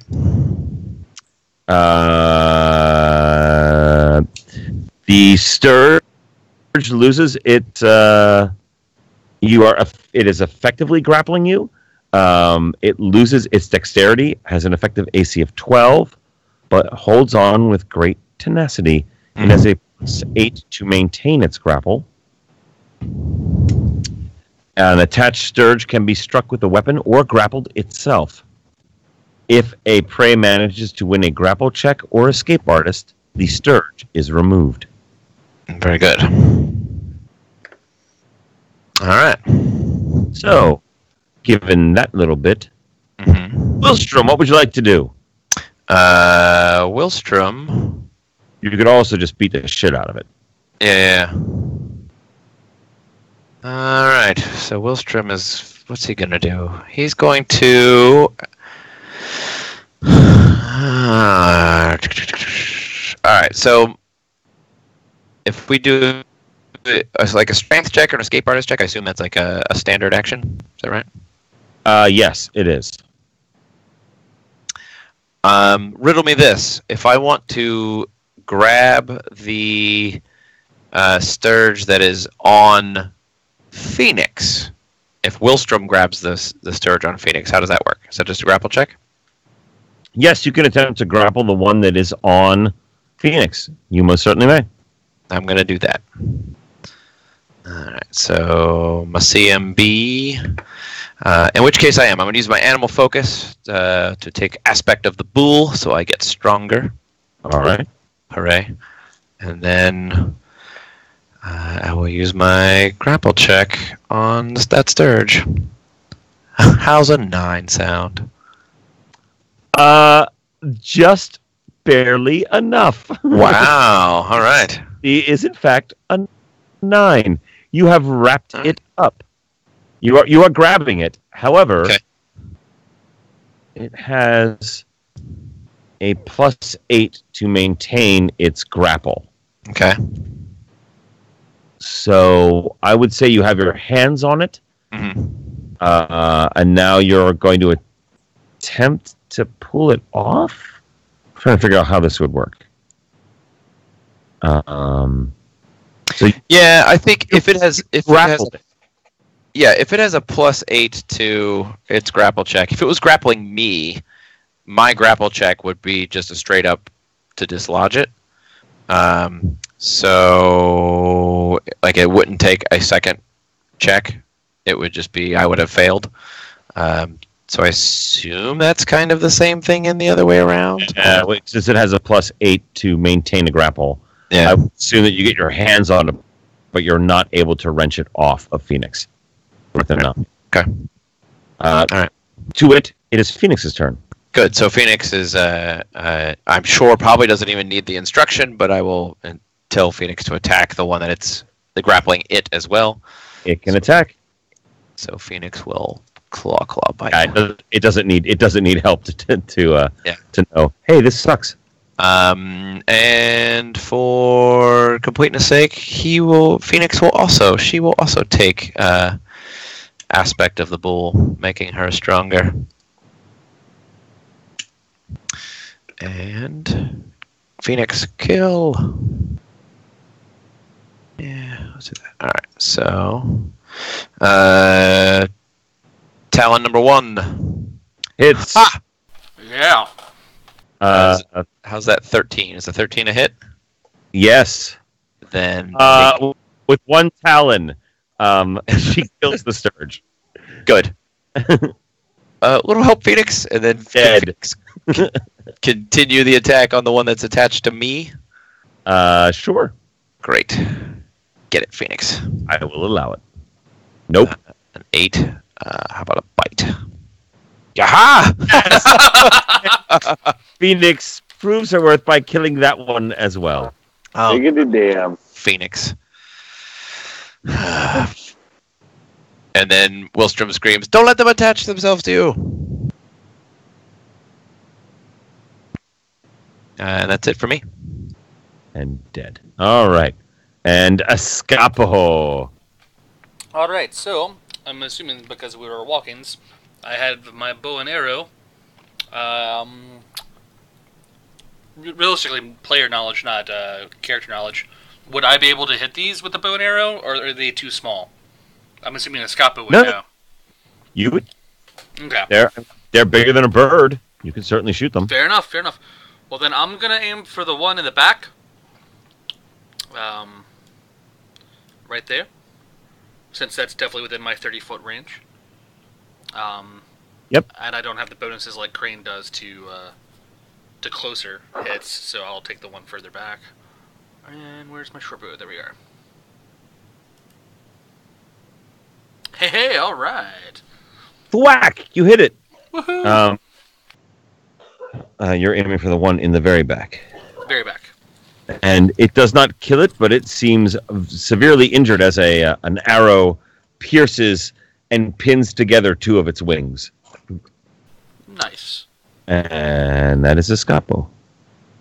And the Crane. I've got to pull up Crane's sheet. My screen is getting very cluttered very fast. If you don't know, you can double click on the name at the top of each little window, and it will reduce it to a little tab up top. His first arrow goes wide. Yeah, it does. His second arrow also goes wide. So that is done. And let me get rid of that. There we go. Now I can see what I'm doing. Awesome. Madam Victoria, you're up. I will draw my sling, and I will target the same one that Escapo targeted. A good idea. Womp womp. As you fumble the sling, getting it out, its cords are all tangled, and by the time you get them untangled, 6 seconds has passed. So you actually don't even get shot. Son of a! It got tangled. It's like an earbuds from an iPhone. How did they get tangled in my pocket like that? I don't understand. And then by then it is too late. Their turn. And why won't it let me fucking select them? It's for some reason it's all off just slightly. Bam. Actually, no, it's not going to do that because that would invoke an attack of opportunity. Speaking of, I am wielding a reach weapon, so. Oh, then you do get an attack of opportunity anyway. So go ahead.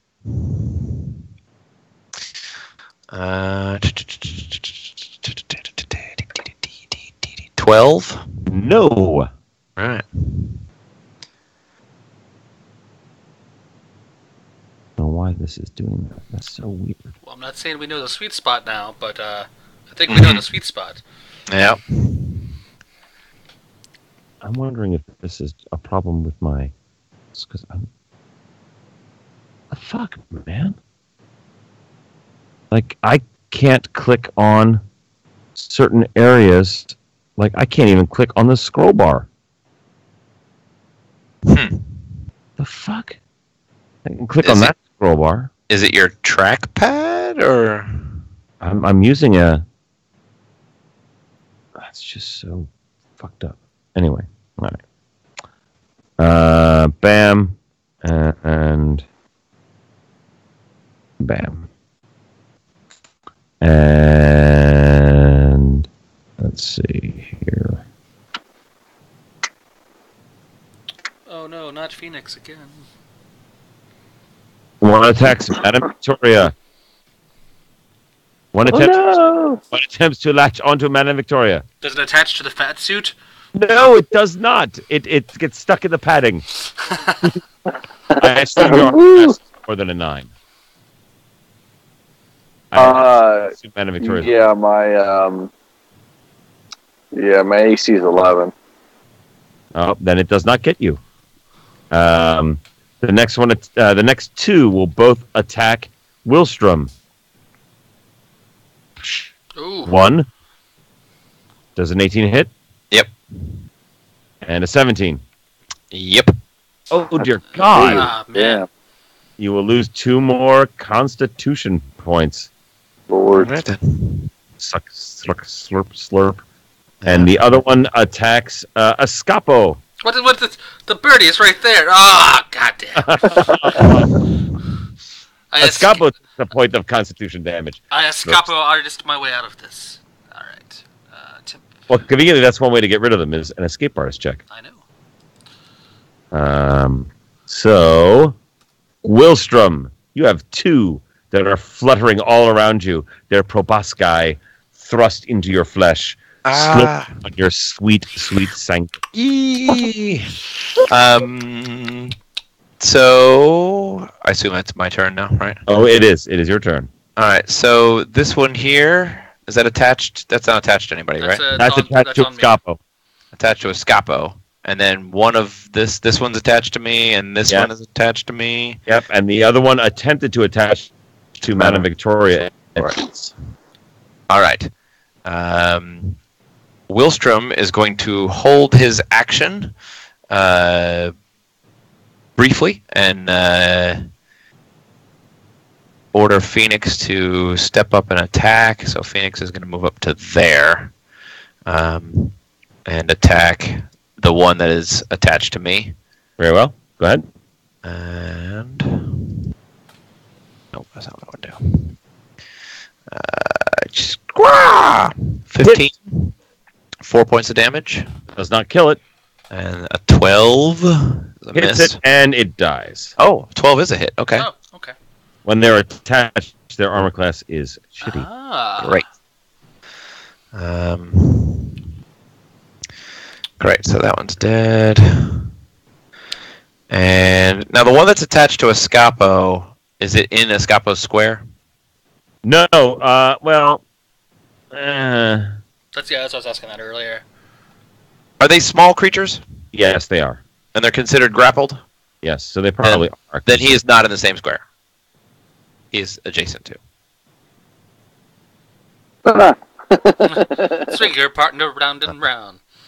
I'm sorry, I had to do that so I can get them. Yeah, I Yeah. understand. Right. That wasn't confusing. You're good. Yeah, if they were tiny, but they are small. All right. In which case, just because I'm using a reach weapon, I'm going to attack the one that's on Escapo All right. with my Lucerne hammer. Is there any, like, if I missed, does it hit him or anything like that? No. Nope. Okay. Then die, you airborne rodent. 16. I will stab him for 9 points of damage. And it is also dead. Fabulous. Oh, And then there were two. I think that'll do All it. right. One is still attached to me. Escapo. All right. So, player question: am I able to shoot at either of them because there's a tiny hobbit in the way? You have a -4. You are shooting into combat. And cover, probably, if they're on the other side of me. Yep. Yeah. So you'll be... Well, that's what? actually, even if they're small. That's total of minus what? 8? Yeah. And Yeah, I'm assuming I can't just step back over here because that looks like hold on, my pointer on. Sure you can. Can I? Oh, okay. Well, then I will fall back and shoot from there if that's acceptable. And then you take only a -4 then. Because I'm still shooting into combat. Yep. Even though this one's not attached to anything. It's in combat with Madame Victoria. Got it. All right. Well, -4 is better than -8. Mm-hmm.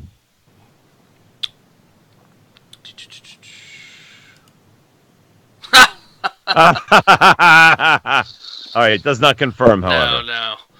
But it does do 5 points of damage to that one. Dog. Like Well, 320. Damn, boy. Should have hit How's the other that, one. man? I was totally meaning to hit the one attached. All the 20s. Well, this is gonna suck in the big combat later. Crane's got to figure out what the fuck to do.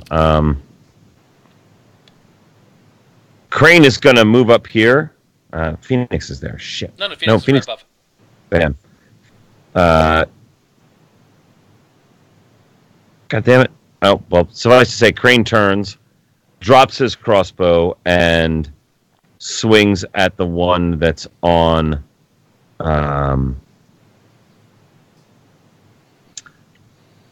Oh, he doesn't have anything but a longbow. He does not have... Aw. He has no He does melee not- at all. Oh, he doesn't have them listed.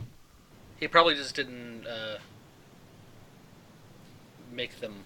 As a monk, even though Does he's he a... have point blank arch monk? shot? His unarmed is still not... It does not suck.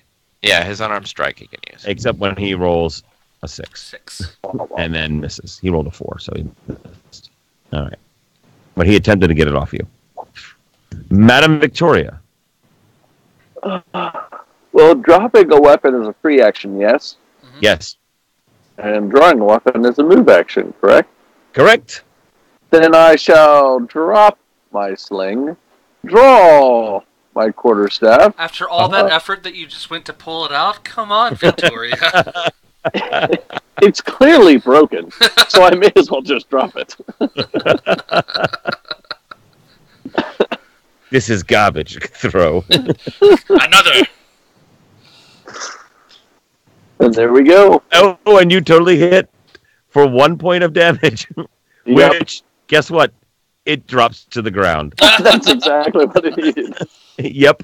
Madam Victoria, Slayer of Mooks. Well done, Madam Victoria. That mook is dead. Slayer. Speaking of which, There's one left. the Sturge will attempt to maintain the grapple. Which is where's my show? Please roll terrible. Sturge. It's CMB versus your CMD. Mm-hmm. Oh, it did roll terrible. I, as a good player, I will ask: does it not get a +8 to that? You're right, it does. Wait. Yeah, no, it gets a plus. What did I roll? 3. It's a total. It should be a total of 14. Yes, that is exactly what it needed to maintain. All right. Well, then you lose another Constitution point. You're terrible. Slurp, slurp, slurp, slurp, slurp, slurp. Willstrom. All right.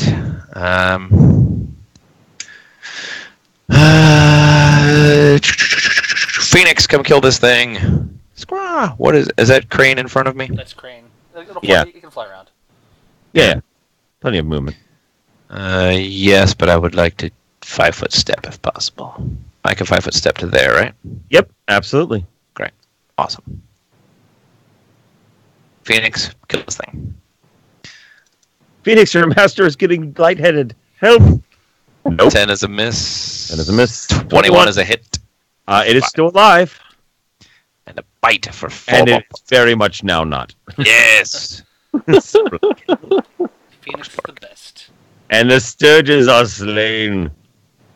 So the one that's just straight south of me is dead. Yes, they're all dead. Yes. Oh, yeah. Madam Victoria killed this one too. Sorry, I did not give it an X, but yeah, it's totally dead. 5 Sturges lie slain. They're primarily. It would seem that it is Willstrom's blood oozing out on the ground from their slashed open bellies. You probably want to get that back, man. I'm okay. I'm all right. I'm okay. How many points did you lose, Wallstrom? +3.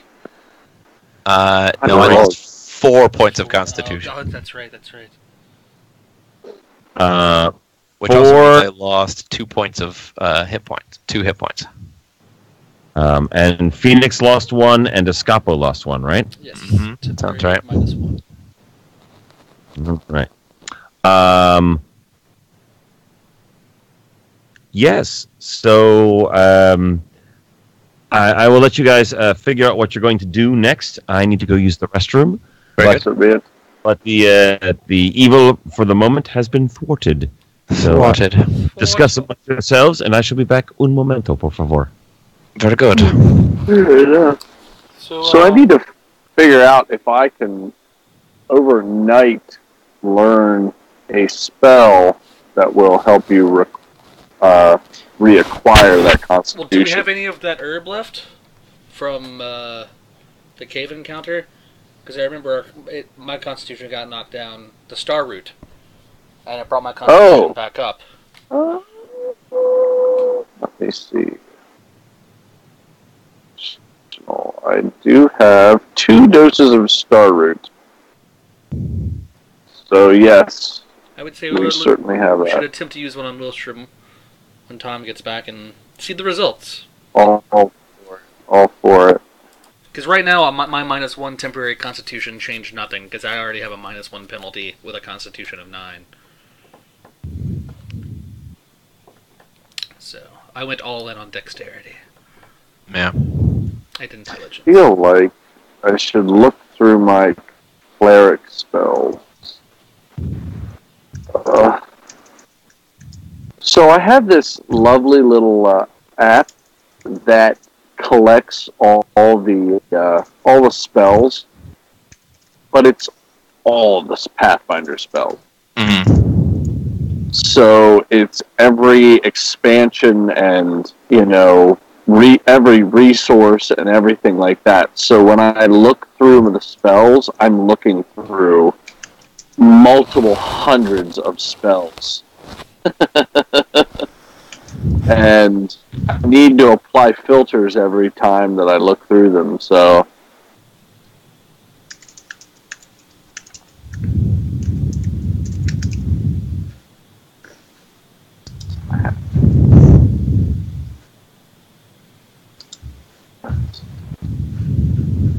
And we wouldn't get them right away. I'd have to do my next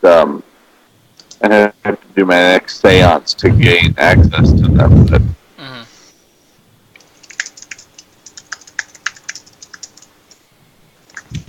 Furious typing. Oh, you can hear that? Sorry. Oh, that's okay. Green Feast, what's that?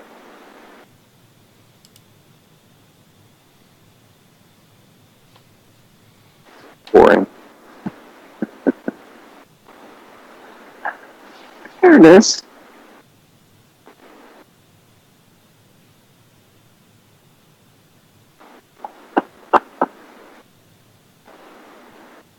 Okay, I need to really limit my my spells that I'm looking through. Source.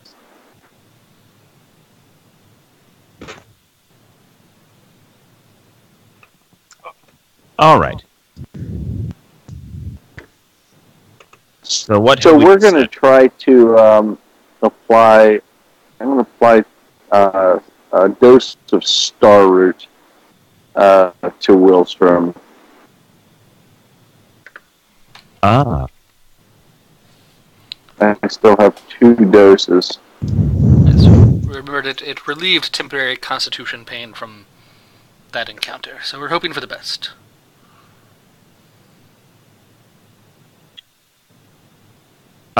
Actually, by the application thereof, regain 1 point of your Constitution loss.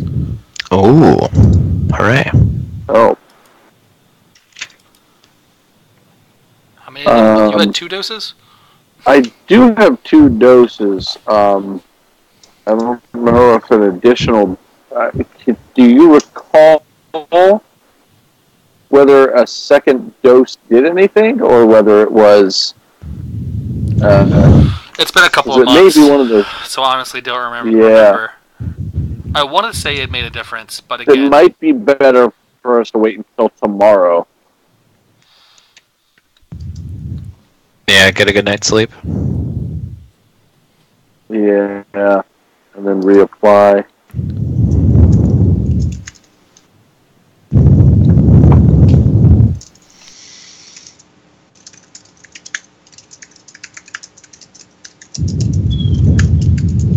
Right. Well, it is in fact evening. Mm-hmm. So you want to set up camp? Me as well. Yeah. Lick our wounds, metaphorically. Well, luckily, as the fact that the monsters in the area have been slain, nothing troubles your sleep overnight. Because, well, the local denizens are dead.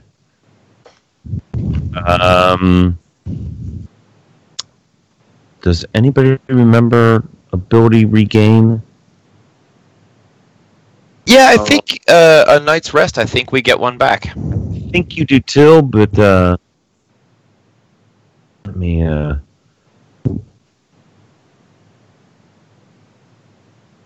ability regain.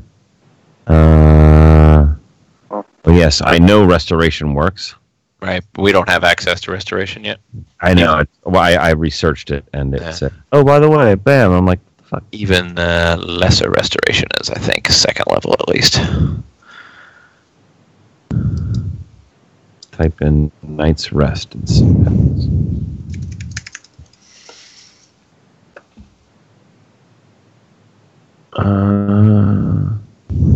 Common terms. Night's rest.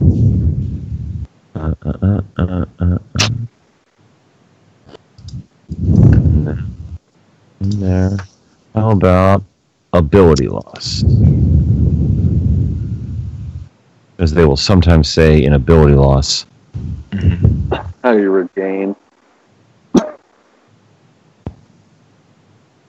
Let's look up keep sending me to restoration. Ability damage. That's the thing we need. Yeah. Every 2 points. Is healed at the rate of 1 per day. Each ability score that is damaged. So, the next morning, blam, everybody gets 1 ability score point back. Hooray! Woo. And the star root gave me 1 back, so... Right. I think That's you can good. take the other star route and get another one back. Is that the case? Are you applying it? Yes. Is it the next I day? suppose that's up to we Madame might Victoria. as well. I mean, we'll put it to a vote to the group. It's the next day, but it isn't necessarily 24 hours. So we can wait until 24 hours have passed and reapply. But I feel like okay, metagaming aside, I feel like the next morning we would apply it, right? If you're still feeling kind of crappy. Yeah, unless your knowledge of the route says don't take more than... Yes, I will doses. consult my my little book, my herbal book. Give me a knowledge nature and get a +2 circumstance bonus because you have the book. I would also like to use knowledge nature to aid another. Try to aid another and see what happens. Nope. Nope. Does I not aid it. So I got a 16. All right, a 16. It can't hurt, is what you know. Oh, Like it's not going to hurt him to put more on there. that's fair. How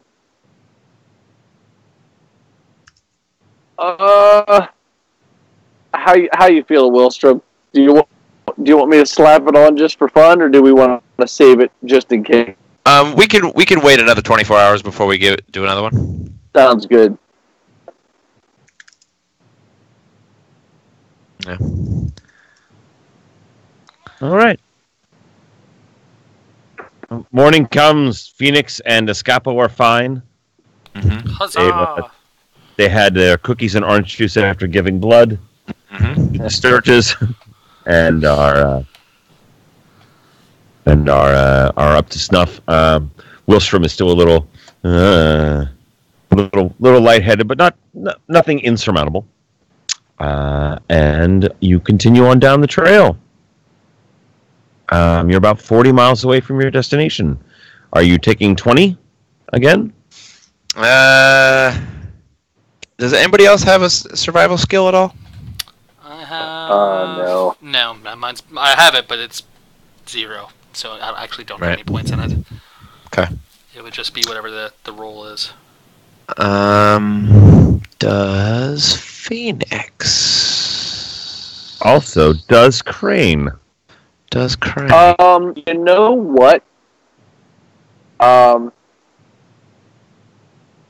can have survival skill. Yeah. Crane does not have If it.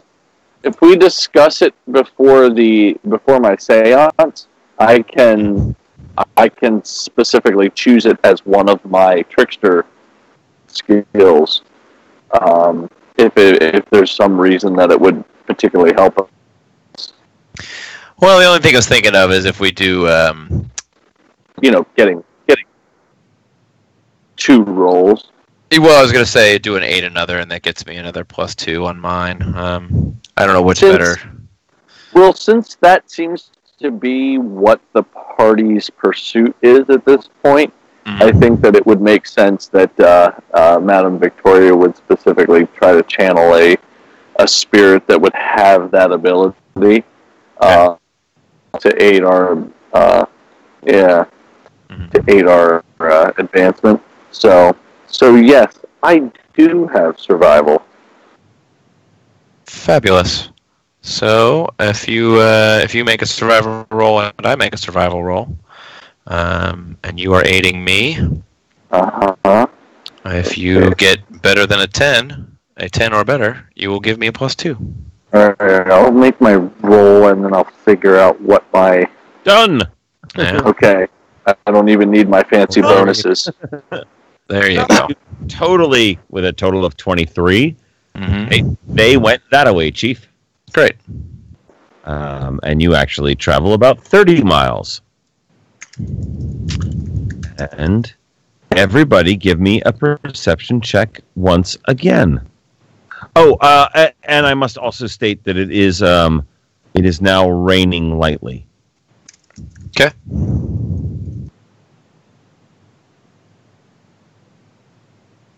Perception, you say? Perception, I say. I percept well. Have you guys seen these rain clouds? They're really pretty, guys. Escapo.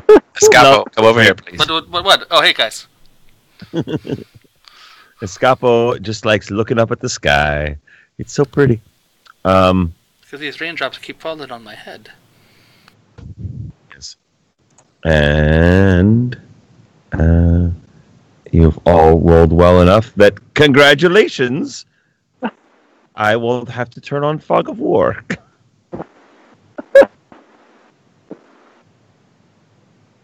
No. And I will let you put where you are. But behold, as you come through, you're following an even more worn-out track. Rising up out of the swamps are humanoid figures covered in scales, reptilian mouths, long tails, holding an assortment of weapons and wooden shields as they rise up out of the muck. At a still decent amount away.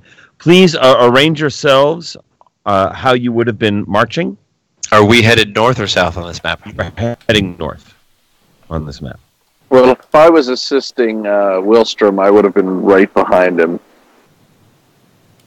Oh, come on. Wrong button. Bam.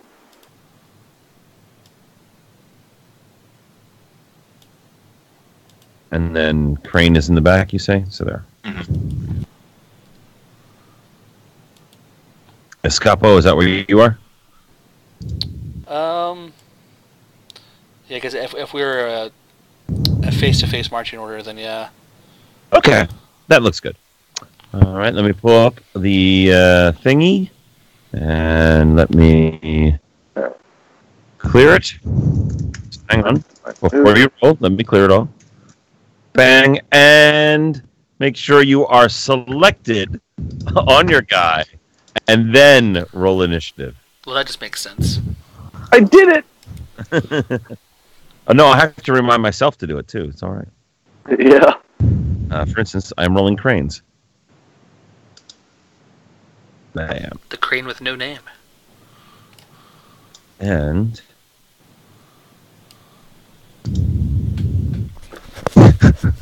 I swear I don't plan that, but that works out very well.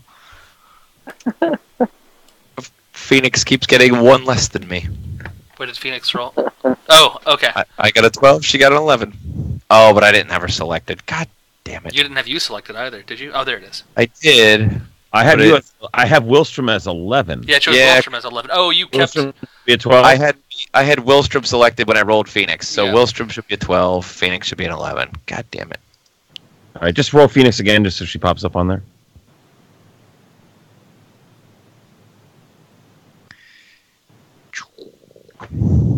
Yeah, she had an 11, you say? Yes, please. Thank you. Nope. It's a lot easier that way. Bam. Ha, crap. And the first to act as these creatures come out of the swampy waters is Escapo. I'm just going to hazard a guess and say they're out of my range to hit them with that bow. Oh, they're 100 feet. You do realize that's just range increments. You can shoot further than your range. You just, every multiple of that, you take a -2. So if you have a range of 30 feet, but you shoot to 60, you would take a -2. Well, my range is actually 70. So you would just take a -2 to shoot at that guy. Okay, yeah, because I took a composite short bow. So yeah. However, go ahead. As I did mention, it is in fact raining, which will give you an additional -4 on all ranged attacks. Hot diggity. Which also applies to them too. So that's a -6. Also, before we start shooting at these guys, do we know that they're going to be violent against us? Thank you, Wilstrom. Well, the GM has a board for them in initiative, so Yeah. that's all I've got. I don't know. I don't know as a player what these monsters could be. Do we know what they are? Anybody identify them? Give me knowledge, knowledge nature or knowledge local. I'll let you do either. Ha Let me just check something here.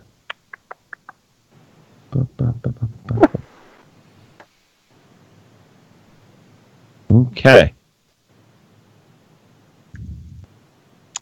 Escapo.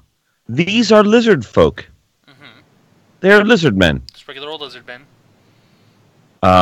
They are swamp dwellers. They usually are in communities. You would imagine by the fact that there are 4 of them, this is a hunting party that you have stumbled across. Can I delay my action until they go for a round? Like, because I know their initiative is after me. Is it or by delaying my turn? Is that just become my new order? So you can hold your action, and then decide when to go, and then from there on out, that's where your initiative is. Okay. You can ready an action, which is when X happens, I do Y. As well. Okay. That's another option. Because I feel like I would have my bow ready in case they decided to charge with an attacking speed. If they decided to charge into a better range, so I guess I can just ready my bow, and if I see them coming at us aggressively, I can then shoot. Is that acceptable as a player question? Yes, you can ready an action that if they start to charge, you will shoot. Okay. Because Absolutely. if they're just progressing at us slowly, there's no reason to shoot. But if they're charging at us, that's aggression, and I feel like that's reason enough to fire a shot off. All right. From a player-to-player question, does that sound like a reasonable thing? Absolutely. Okay. Well, then I will do that and ready a shot in case they decide to run at us. Oh, also, I should point out that so the track you're on and the dark brown is solid ground. The green is solid ground. That dark greenish, almost black color is water. Difficult terrain, that will be half movement to move through. So, water, like here, and here, yes, and here. Yep, got it. Okay, but this is solid ground. Yes, Light green. Correct. Okay. And then shrubbery. It says shrubbery. Yes. Okay. Yes. That is brush.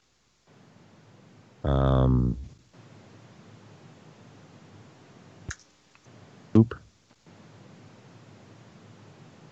Oop.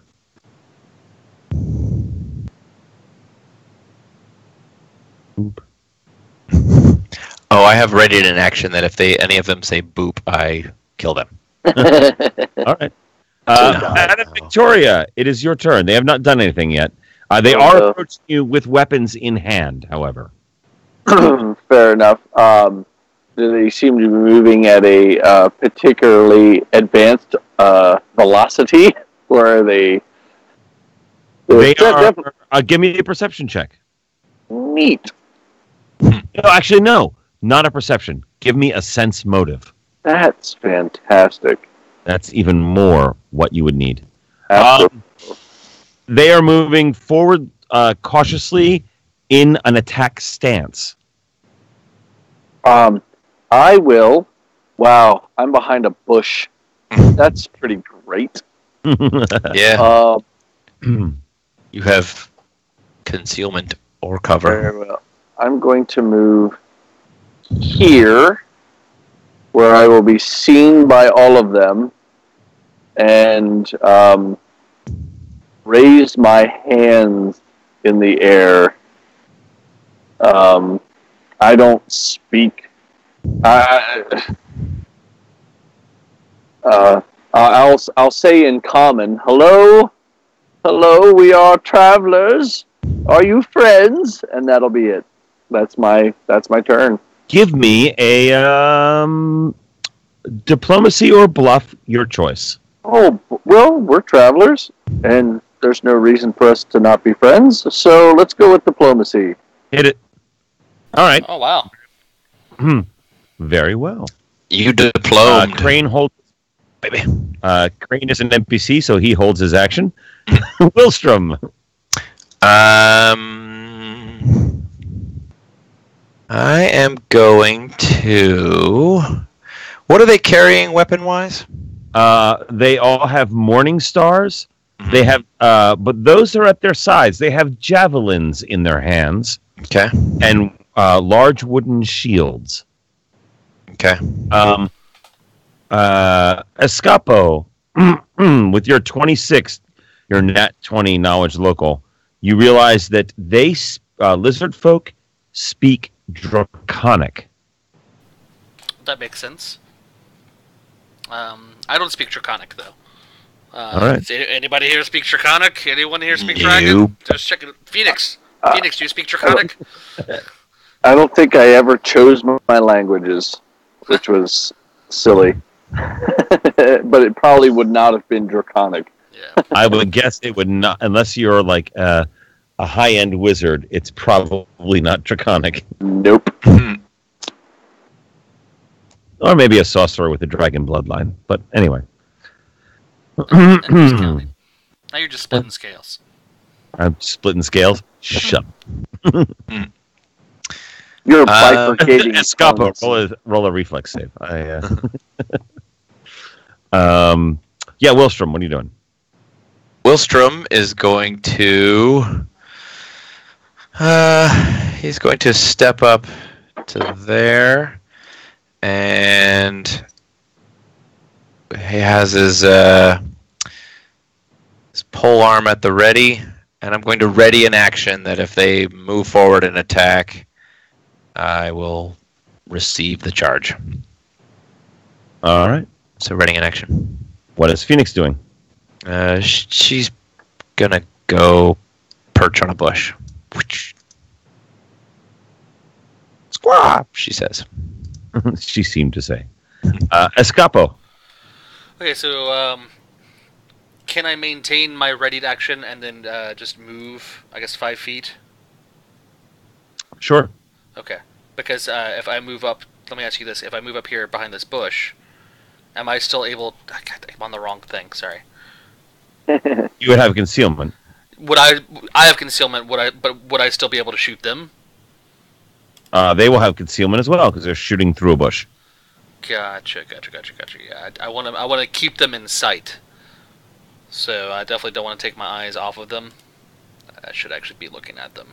That makes sense. That's better. So is the most I can move with my readied action only the 5-foot step? Oh, no, you can move and then just ready an action again. Oh, that makes sense. Well, we're moving forward. So I will also step up to here. Just, flank Victoria, make Victoria look important. Since she's waving her arms and trying to make peace with them. All right.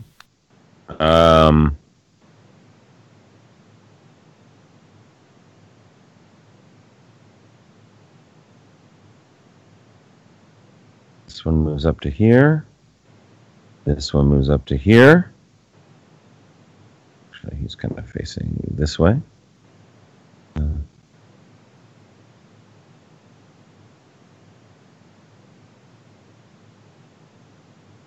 That one moves up to there.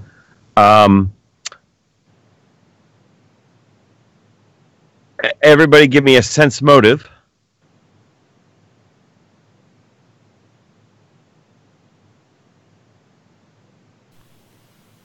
What can I say? I really know lizard people. apparently Escapo really, really knows lizard folk. Yeah. Okay, I want to know that backstory. So it's a story of politics. It's kind of boring, actually. Their heads are cocked to the sides, kind of like dogs. Like, huh? It's clear they did not understand at all what Madame Victoria said, but they are somewhat confused by her actions.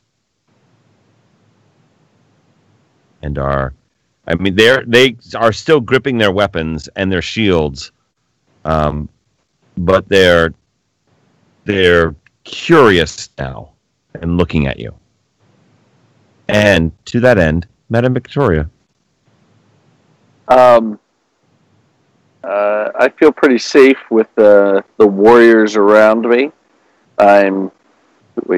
Phoenix is in the tree. I don't know what you're talking about. Yeah. Your strongest warrior is off in a tree. Phoenix moves freaking fast. Yeah, so. she can cover a lot of ground real fast. I'm actually going to... Well, no, I'm not going to advance at all. I'm going to... I'm going to keep my hands raised. And I'm actually going to sit down on my knees and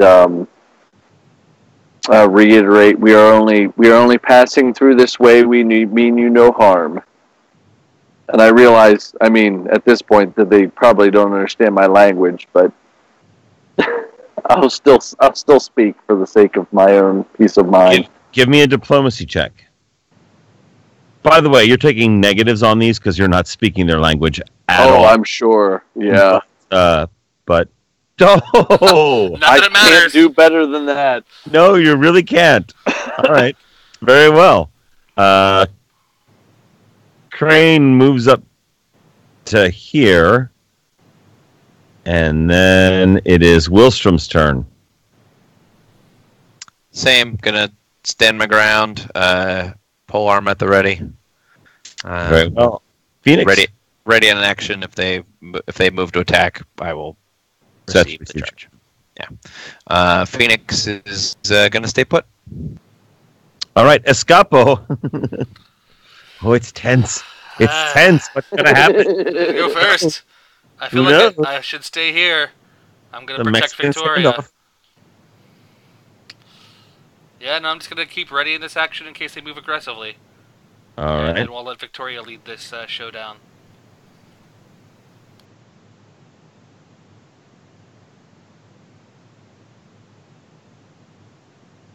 Oh, it's close. Oh, it's so close. Oh, I'm so nervous.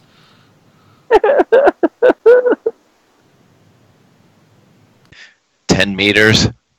That's inside the room. Hold your fire. And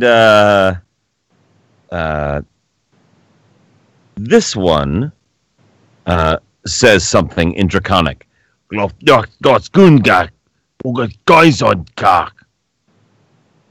no idea what he said.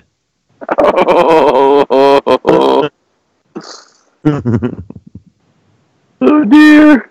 Madame Victoria. Oh God, I'm looking desperately for anything on my character sheet that will help me. Can we read his tone? Go ahead, sense motive. Oh my God, I have linguistics. I have skill points in linguistics. I only have 2 points in linguistics.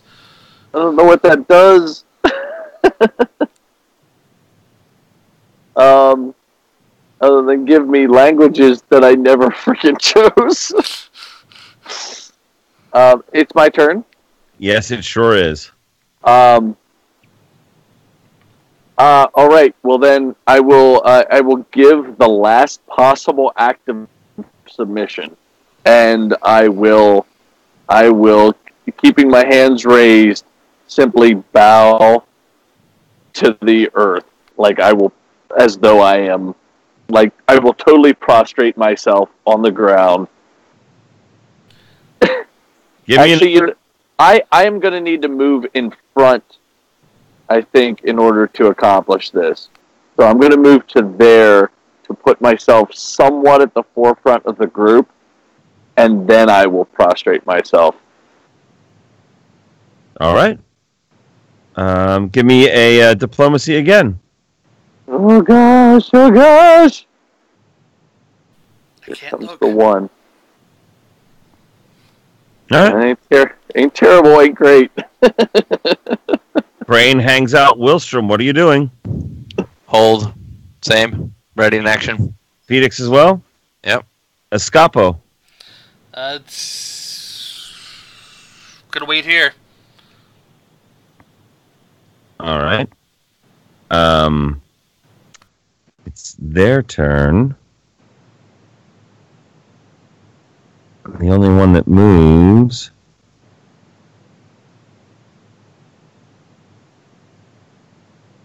is that one. And this one says something else. He looks at Madame Victoria, then he looks at the rest of you and says,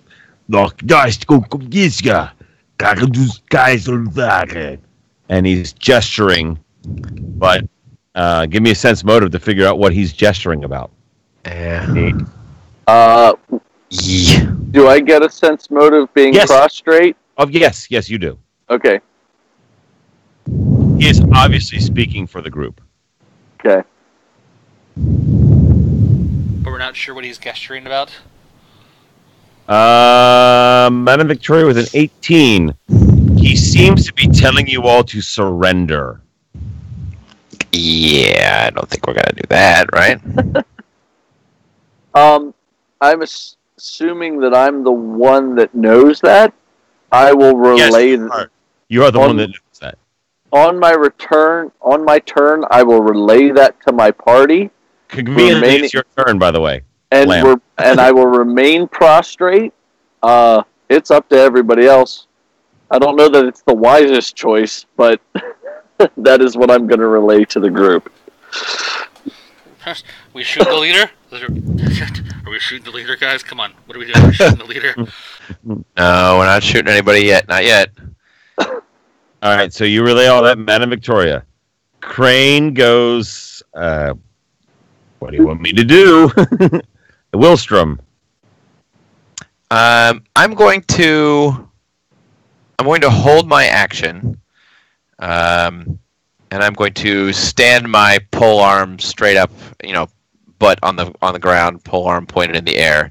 Basically, I'm holding an action. I'm no longer readying an action if they attack, but I'm still just holding. So if they do move within attack of opportunity range of my reach, I would still get it.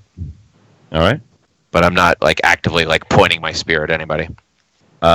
Phoenix, just chilling. Just chilling. Bam. Escapo. I'm gonna follow Wilstrom's lead and do the same thing. All right. Lizardman's turn. Again, this guy says the exact same thing, even louder and more angry. Oh, really?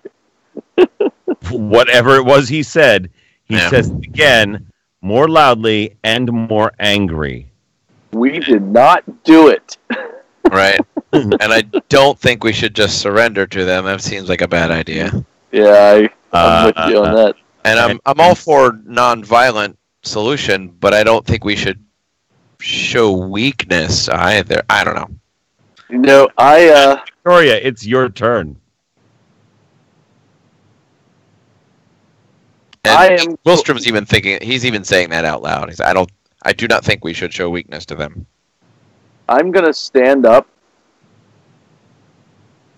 And 1, 2, 3, 4, 5, 6. I'm just going to start walking up the lane. All right.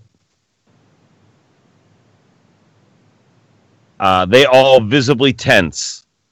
Crane is like, "What the fuck you want me to do?" I am very specifically just I'm going to pay them no mind.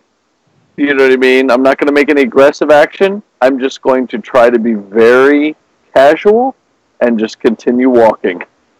Willstrom, it's your turn. Give me a sense motive to start.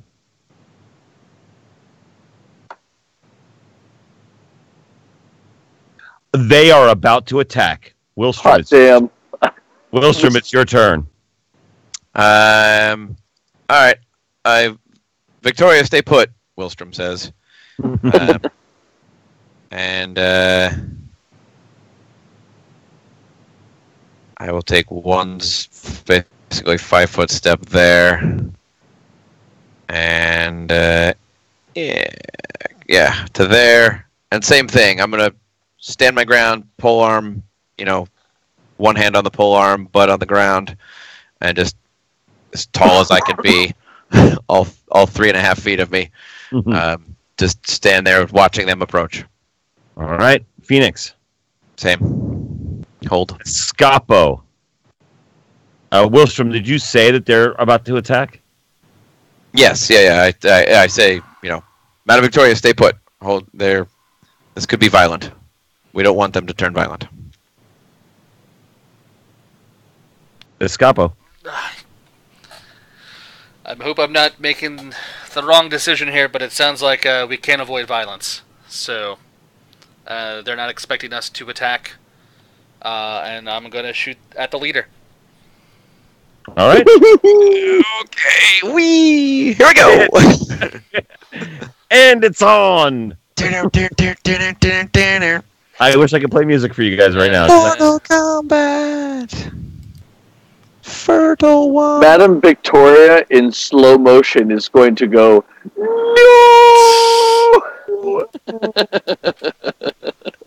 All right, Escapo, you're shooting at that guy. He's well within range, but you're -4 because of the rain. Zoom! Escapo pulls back an arrow. Let's fly. It goes off into the rainy gloom. I wanted it to miss, though. That's fine. I wanted it to miss. And all hell immediately breaks loose.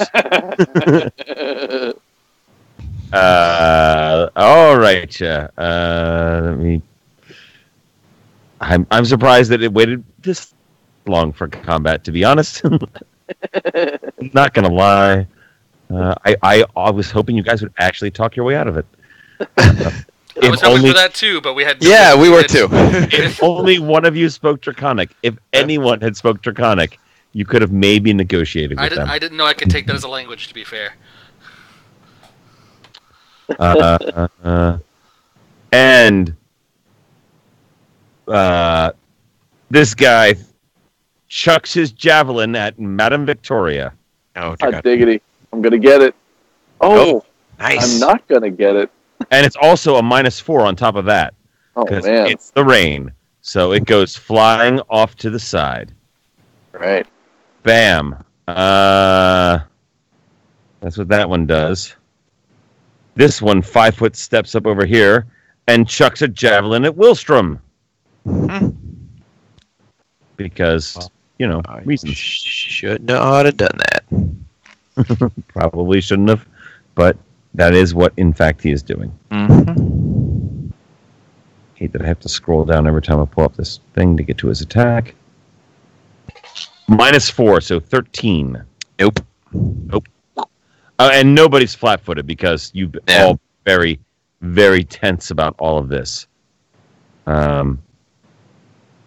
This guy walks up here and does likewise and chucks a javelin at Escapo. -4 is a 15. That 15 hits. Boom! Escapo takes 3 damage as a javelin grazes across his thigh. First blood has been drawn by the lizard guys. And maybe second blood as well. As the other lizardman comes around the side and throws his javelin and misses wildly. Hooray. With that, it is Madame Victoria's turn. Oh no. Okay.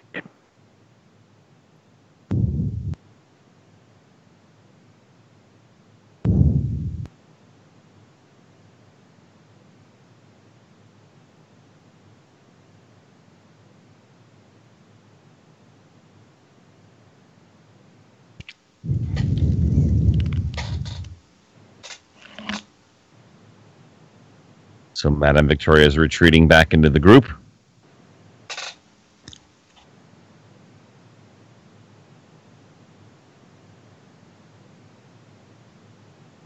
Did we lose audio on Madame Victoria? Madame Victoria, if you're speaking, we cannot hear you. I don't know why, but we see you've moved back to the group. So if you would like, type what you want to do real quick.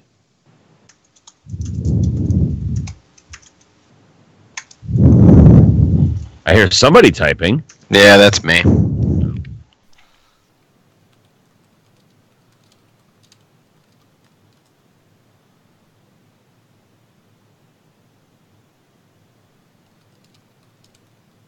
Vicky, can you hear me?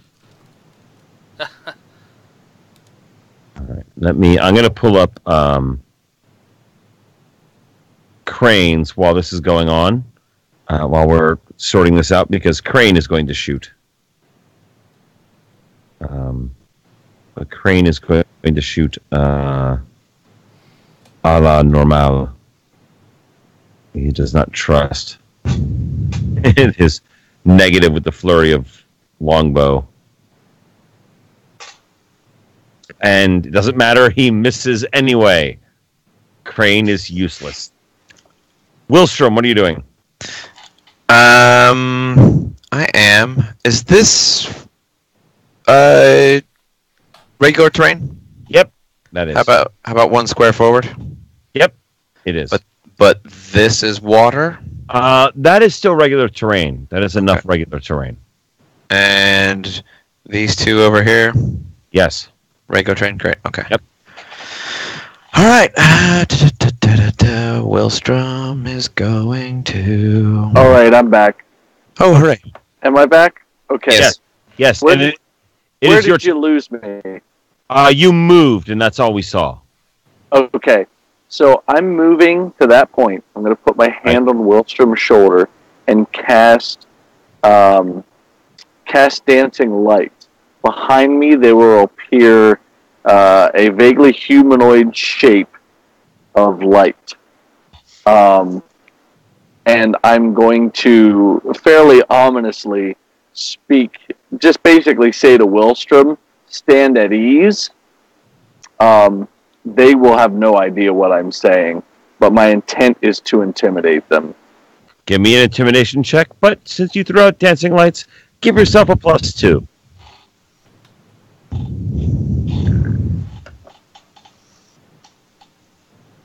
There you go, 12.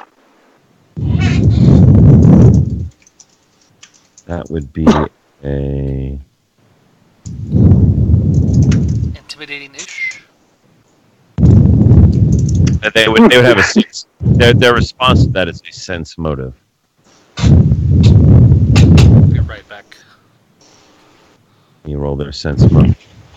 All right. Very well. Crane has already gone. Willstrom, it is your turn. Do they respond at all to that? It does not appear that they did. Okay. In which case, sorry, buddy. I'm going to step up to there. Fire off my animal focus. Let's be super strong. Or at least stronger. And attack with the Lucerne Hammer. Wow. A 14? Does not hit. Yikes. It glances off of his scaly hide. Yeah. All right. And that was... We did that.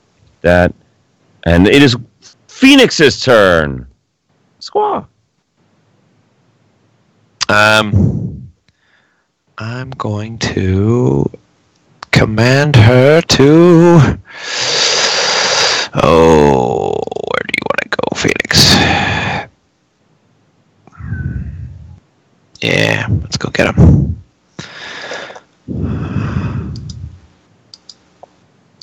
Phoenix. She goes to there and attacks. Very well. Squaw. Squaw, she seems to say. Nope. Nope. Okay. Escapo. All right. So, I think we've proven that ranged attacks are ultimately useless. Can I, the player question, again, apologize for the ignorance, drop my bow, pull out my longsword, and I'm not going to be able to get to this guy down here beneath me, am I, to attack him? No. So you can drop as a free action. Okay. Draw as a move. Draw as a move, yeah. And because Then you could standard action, which you could use to move, but that does you no good. Right, I can't charge and then attack as a standard. Okay.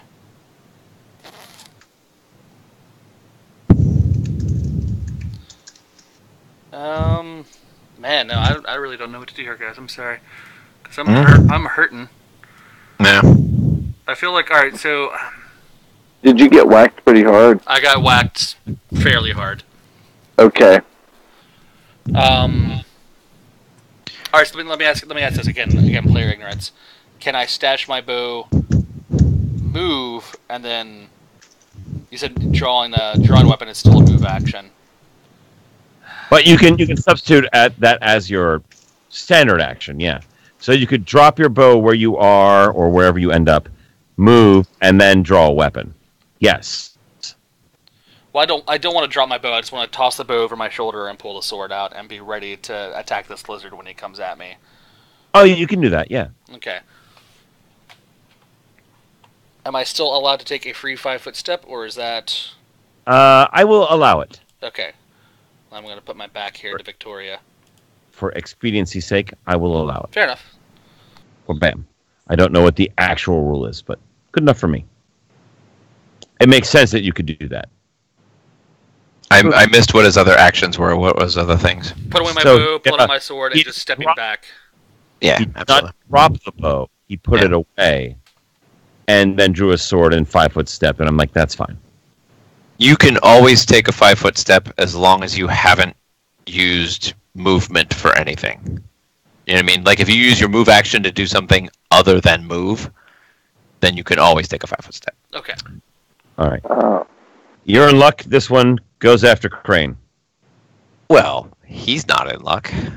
Sure isn't.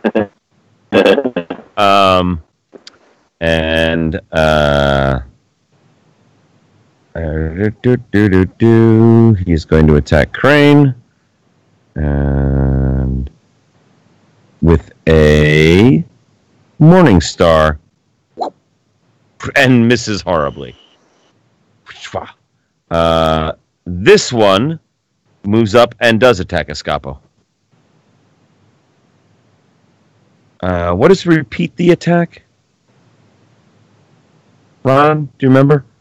Roll 20. What's the repeat the attack? Is that the up arrow? I think the up arrow. There it is. Oof. 18 to hit us. Ouch. Ugh. Is that a hit? Oh, yeah, I've got a 15. Yeah. Escapo takes 6 bludgeoning damage. I'm at -1. Yikes. Oh, damn. Escapo flops to the ground in a very messy way. Although, no, wait. No, he does not. Maybe not. I'm gonna throw you a bone. Willstrom, you have reach. Yeah. That guy moved through a square while attacking Escapo. Let's do this. Suck it. Yes. Holy shit! You did 8. Oh, dear God. Yes. Right. Good news and bad news. Good news. You did a shit ton of damage to him. Yeah. Bad news. You didn't drop him in one shot. Okay. Although he is teetering on the brink. All right. If I were to put his health on a scale of 1 to 12, I would say he was at a 1. Okay. All right. So Escapo still does go down. All right. But that dude is seriously effed up. Yep. This guy, however, 5 foot step forward and attacks you. Okay. Wilstrom. Okay. Did you mean to put him on top of Phoenix? No. All right. Bam. Why do you keep doing that? I don't know why it keeps doing that. I'm hitting the up arrow and it's moving guys instead of doing attacks. Oh, probably because you're not in the text box. Yeah, I think that's why. Yeah. So that's where you were. That's where he is now, and that's where Phoenix was, right? Phoenix. Yeah. All right. Yeah. Make sure you put the cursor in the text box. That's exactly why. 16 to attack you. No. Swoom! He swings it. Swing and a miss. Swing and a miss. Madam Victoria, there's a very injured Escapo bleeding out next to you, and a very injured lizard man who looks like he's going to keep fighting you. Oh, Lord. But he's also I feel like injured. He's also the leader type, I think, right? Oh, hang on. Yeah, My apologies. He's the leader type. This one moves down and attacks Phoenix. Okay. There's a whole other dude. oh my gosh, this is Oh, stupid. shit! Dear God. But did not confirm the crit, so 6. Okay. The Phoenix. Shit. All right. So I'm going to use my bolster companion ability. Is that a free action? It is. Awesome. It is an immediate action, no less. So I can do it on his turn. Immediate action: when his animal companion is hit with an attack or combat maneuver, the companion's AC and combat maneuver defense increase by +4 for the purposes of the attack, which doesn't matter because if the attack still hits, the animal companion only takes half damage, if any. There you go. So still gets hit, but takes half damage. Takes 3 points of damage. I can do that 3 times a day. Whack! All right, now Madam Victoria. Sorry about that. He What played does interrupt. Mm-hmm. What does my karma point do that I got? Hello? Oh yes. Okay. I was remembering. It's been a month. Yes, Fine. you can essentially roll twice and take the higher result. Oh my goodness. All right. I'm feeling like being dramatic. So what I'm going to do is I want to knock this guy to the ground rather than and stand on him with my staff to his throat as opposed to slay him. All right. Is there a way to do and basically yell out to the group? Not that they're going to understand me, but like make one more move and I will kill him. You know. You can attack for non-lethal damage. Okay. You still have to roll to hit. Okay. Then what I'm going to do is I'm going to hedge my bets a little bit and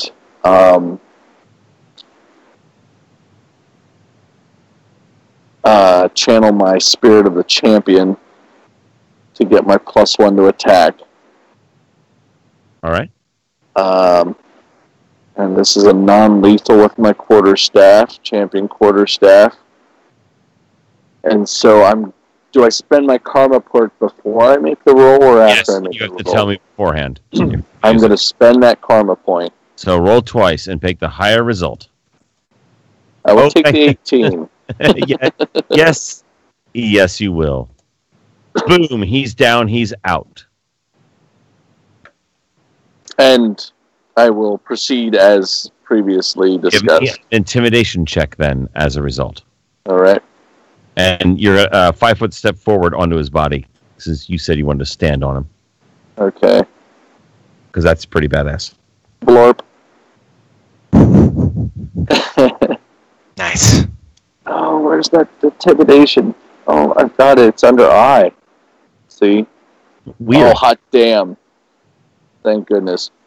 All right. That was your action. Blam. Crane. 5 foot steps back. Shoots at that dude. No. In the rain, he's gonna punch a bitch. Nice. Get it, Crane. Because it's gonna be easier to hit. He still misses. Damn it, Crane. Wilstrom.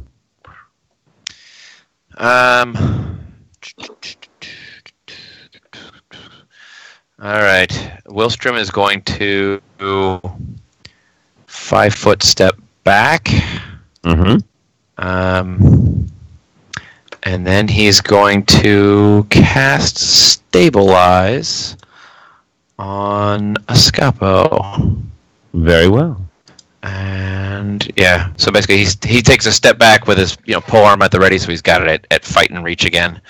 And then he looks over at Escapo and says a couple of words in Druidic, and yeah, perfect. Stabilize. Boom! Escapo, you are stabilized. Escapo is a stable. I'm still passed out though, so Yeah. I'll just hang out here for a bit, guys. You got this. I got this part of this section of Earth is fine. Don't worry, I got this. It's very stable. Phoenix is going to continue her assault on the one next to her. Very well. Full attack action. Yep. Get it. 16. No. 23. Yes. 3 points of damage, and no. All right. No. A flurry of a claw and a bite are deflected by the wooden shield as the lizardman throws it up in front of him, but one of the talons rakes across its upper arm, drawing a greenish-colored blood. Wilstrom thinks to himself, I probably should have called her off as well if I'm not attacking. But here we are. Probably should have. Escapo! He bleeds. Let's bleed, actually. He's fine. No bleeding. Just taking a little break. Oh, can I have Phoenix do one more thing? What's that? I would love to have her 5 foot flap over here. Yes. She may, in fact, 5 foot flap. Great, thank you. There's a song for that teaches you how to do the 5 foot flap, I think. Yeah. It's similar to the Mambo number 5. Shit! Oh, dear God! Oh, no!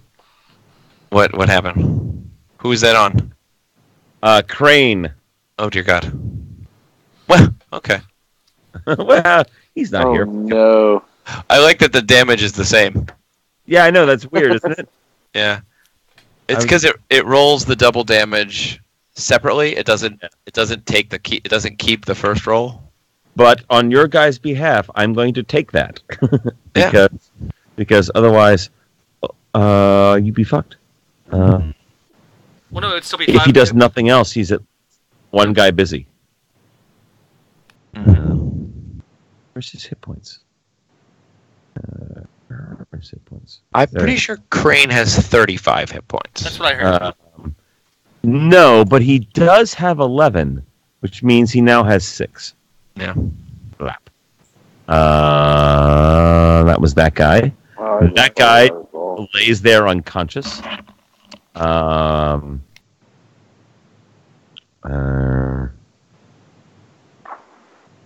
This one 5 foot steps here and attacks Wilstrom. And misses. Yeah.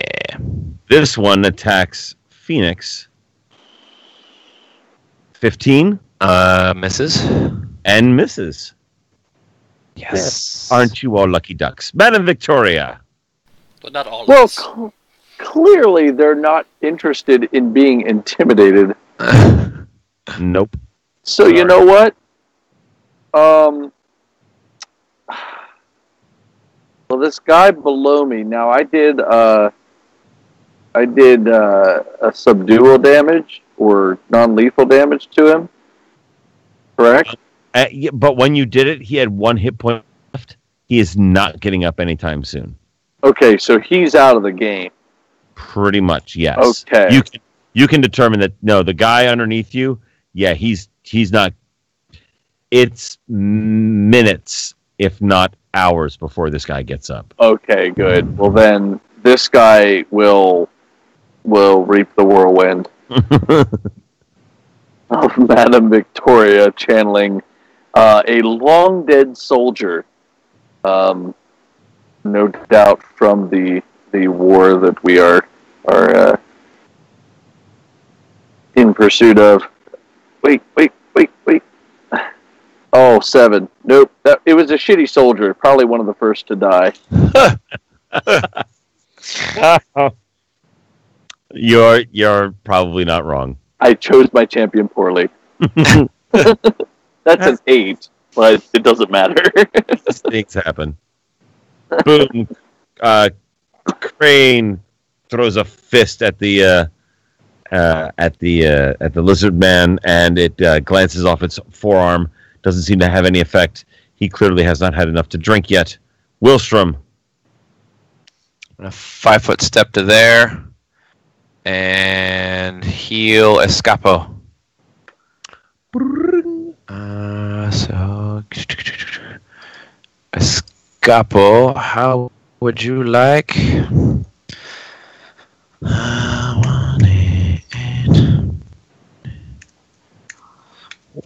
pow. Escapo, take 8 hit points back. God diggity. Holy crap. Yeah. Oh my god. So I only have... What is my health anyways? 8, so I'm at 7. Yes, you sure are. I'll take it. All right. Blam. Phoenix. Squaw!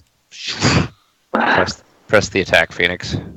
It's a 5-foot flap. If she 5-foot flapped opposite me, she would get her flanking bonus. She was there.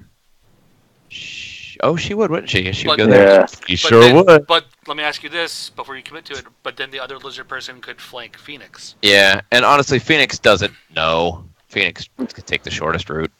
Yeah. Fair enough. She doesn't know from flanking yet. I don't know from flanking. She will. Talent number 1. Ha! Oh. Ha! Oh. What's that? 23. Again, proving that, in fact, Phoenix is your best fighter. She is. Yes. All right, go ahead. Talent number 2. No. And then a bite. No. No, okay. Just missed. All right. Almost as if their armor class was a 17. Almost as Almost as if. Almost as if. Escapo. You're on I'm the alive. Alright, can I, in order to flank this guy down here, It is a move action to stand up.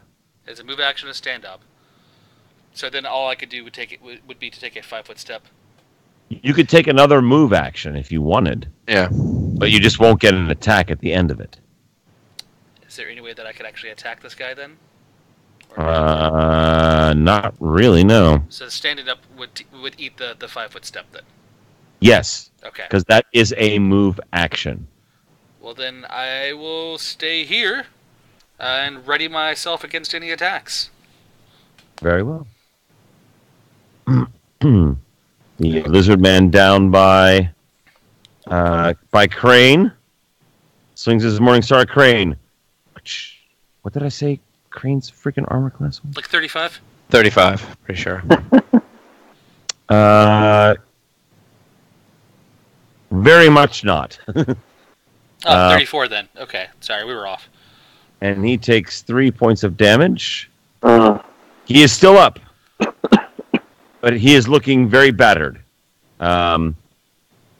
Meanwhile, this guy sees Madame Victoria standing right there and goes, "The hell you say?" and swings at Madame Victoria. Because, hell, you're right there. Boom! Hot damnity.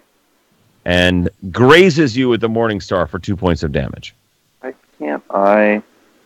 can't seem to select my guy and bring up his... There we go. 2 damage, huh? Yep. The other one steps up to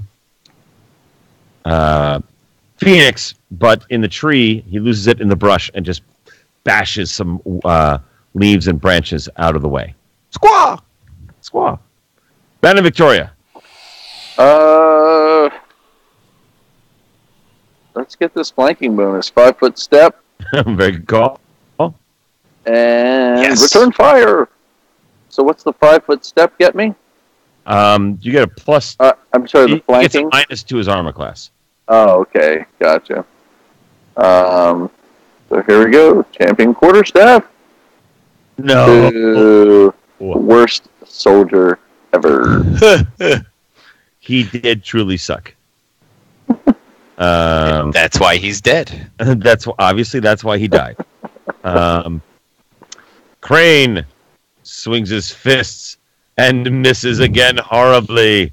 Willstrom. Lash it out with the pole arm At what? at the guy directly in front of me, Oh, right. All right. who's now flanked by everybody else. Right. Wha-bam! Hits.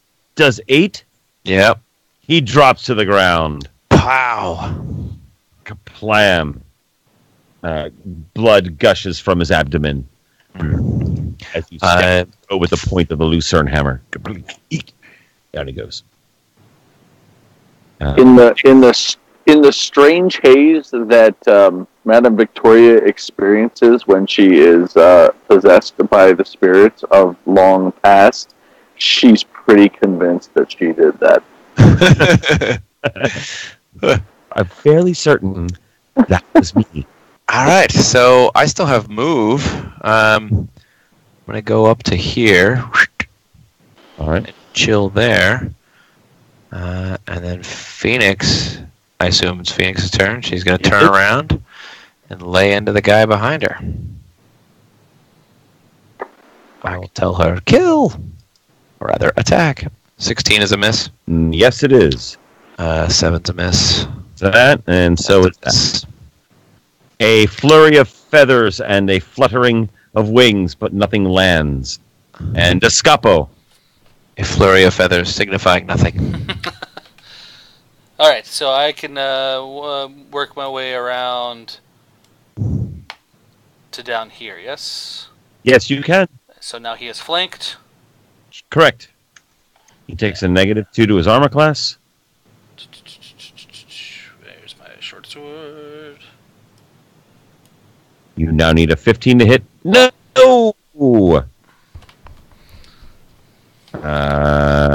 That guy swings. Oh, nope. That's an auto for Crane. I'm just hit it and get them out of the way. Lizard folk. He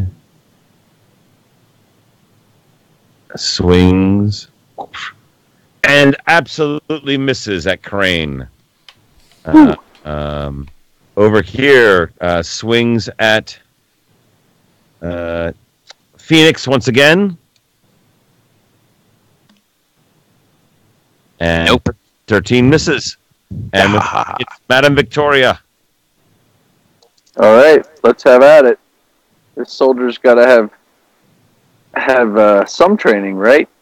He dropped out on the first day. I was trying to find a right way to tell you. Who are you attacking? You're not in range of anybody right now. Oh, I thought I was okay. Well, then I guess I'll move up here. That's and probably a attack good this idea. guy. You know. All right, roll again because that would have missed. Okay. Well, no, that's what I rolled. I mean, I'm Alright. comfortable with it. All right, it It would've just missed by 1. It missed. Crane strikes back. One next to him. Cranes.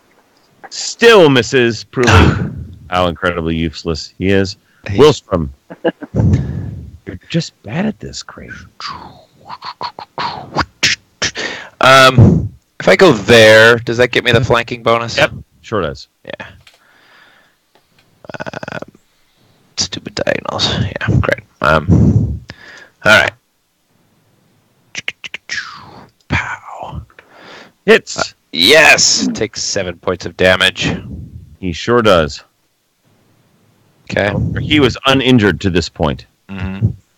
Now he's injured. Now he is decidedly injured. Yeah. Phoenix. All right, Phoenix. Squaw! Full attack, baby. Hits. 4 points of damage. Still up. 18 for 1 point of damage. Drops him. Yes. Down to 0. Rending the corpse. Blam. Escapo. All right, let's Make your attack, Escapo. Do 40th it. time's a charm. The 40th time is the charm, Yeah, 'cause Escapo. I get plus 40, right? I I get plus 40, right? Nope. Okay, just checking. Lizard Man swings. The worst The last one. one swings at. Actually, you know what? No. First, a perception check to realize that he's all alone in the world. All by myself. Oh, I can't roll off that section. Can I roll it off? There we go. Nope, he doesn't know. Did Phoenix take out this one too? No. I'm trying to remember if I took out two. He's Yes. knocked out. No, this is the one that's knocked out. Oh, yeah, you're right. This one- Madam Victoria knocked that one out. Yeah. Yeah. Hits Crane. Well, finally. Bringing it down to -1. Oh, Brings him down to 3. -4. 4. Yeah, I forgot he took damage earlier. Crane drops like a dwarven stone. Boom. Uh-huh. Well, it didn't have far to go, at least. Nope. Madam Victoria. well, the one I'm engaged with is no longer Alive. conscious, right? Oh, he called it off. So, I'm gonna stop channeling my my spirit. Righto. Let's see. I'm sorry. Trying to figure out how to measure my distance. There we go. Well, I'm not going to be able to do anything until next turn, or until 10 rounds. So I guess I may as well engage this move down here. So no, I will not stop channeling. All right. And instead, I will go ahead and have a lovely swing at him. Do it. Ciao! Oh, Plus not one. quite. Plus Plus one. one. Still not quite. Boo. It's a 16. Are you charging? I don't know what that is. no, +1 would But- give it 16, wouldn't it? No, the charging is a +2. So explain charging to me. Charging, you get a bonus to hit, but a negative to your armor class for the next turn. I feel like the way that I've been playing her through this encounter, yes, she would have fucking charged in there. That she fucking hits. Okay. For 6, is that right? For 6, yeah. Does charge give you a bonus to damage? Negative. It's just a hit. Yeah. Bam. All right, but again, quantitatively speaking, if he were a glass, he would either be half full or half empty. And it's Crane's turn, except he's unconscious. So it's Wilstrom's turn. Boom. Oh, and Crane loses another. Crane attempts to stabilize. Yeah, he could stabilize, hopefully. He did not. Crane continues to bleed onto the ground. Okay. Wilstrom. Wilstrom is also going to charge. Do it. To there. And then comes the stabbing. Is it not hammer time? It is not hammer It is time. very not Lucerne hammer time. No. Oh, no. Very. Phoenix. Phoenix, kill. Squash. She's going to go there. And attack. Is she charging as well? Sure. Can she charge? Yes. Yep. Nice. Straight line movement. Not a problem. Oh, 17. So that hits. So that for hits. one point point of damage. Damage. Better That's than one zero. more than Escapo. All right. Don't have the flanking bonus anymore, do I? You can get it if you 5-foot step over. Let's see if can I shift over and get it? Yep. All right. You're flanking with me now because I got to reach. Excellent. All right. Hits. Does 2 points of... Oh, and sneak attack because you're flanking. And the lizard man drops to the ground dead. Yay! Hey, I finally got it off. Stabby all around. I assume someone's going to do something about Crane now. Crane. I don't know. Crane? In 10 rounds, I will gladly do that, but... I got him. I got another cure on me. Okay. First of all, I can stabilize him easily for free. Yep. Okay. I got. Are you using a cure potion? What? So are you using cure potions or No, I have straight up cure light wounds. Okay. We my did last take one for cure the day. Potions, didn't we? I was going to say, surely we packed cure potions of some sort. Uh, I just didn't write it down. I don't don't know that we have them. So Yeah, because we're pretty poor. No, we didn't run across any of those. I thought we... We didn't go No. shopping anyway, for I any. Crane 6 hit points. you give him 6? Yeah. So he's at minus. Congratulations. He's conscious and upright. Oh, good. Okay, all right. He is at 1 hit point. Great. So camp here for the night, maybe. Don't forget, we got that one that's not actually dead. Yeah. So do we just want to go ahead and kill it? I'm not super comfortable with murdering an unconscious guy, but I don't know how the rest of you feel. I mean, he did try to kill us. They all tried to kill us. Yeah. Oh no! My dagger slipped into his. Okay. I was going to say, Madam Victoria is not up for that, but if you get there before she notices, then that is what it is. Escapo, you can kill him without rolling. I know. That was just for dramatic effect. Escapo, what is your alignment? Chaotic neutral. All right. Very practical. Duly noted. Yep. All right. Very well. Yeah. You dispatched the lizard man. Yep. He's I'm dead. not happy about it, but it's what has to be done. All right. As we are getting late here in the evening, Yes. allow me to give you some experience points. Oh, That would be great. That'd be By awesome. all means. Oh, this is the big one, everyone. Are we ready? You're just hoping. So for them, it is 100 that. experience points. Yellow one needs Plus, 170. how much were these guys? How much were the Sturges? Like 40 each, right? They were at least 300 each, I thought. Surprisingly, they are 200 each. Oh, dear God. I was kidding. What? You each get 650 experience Holy points. shit! Hooray. All right. 650, you said? 650. That is exactly what I said. So I have 2482. That's correct. 2482. Oh, are you just shy? No, that's That's 2000. well over. Yeah. Oh, good. Yeah. Hooray. Well then, It's been we're a long gonna- road. we are going to but stop we've here got there. tonight. Yep. Mhm. Suffice to say, they have. You can recover. If anyone wants to write this down, I don't know if you want their gear, but 4 morning stars, 4 javelins, and 4 wooden shields are what you get out of the lizard Can men. Crane use a Morning Star? I don't know. I don't think he can. Okay. Uh, Because he's a monk class, you said?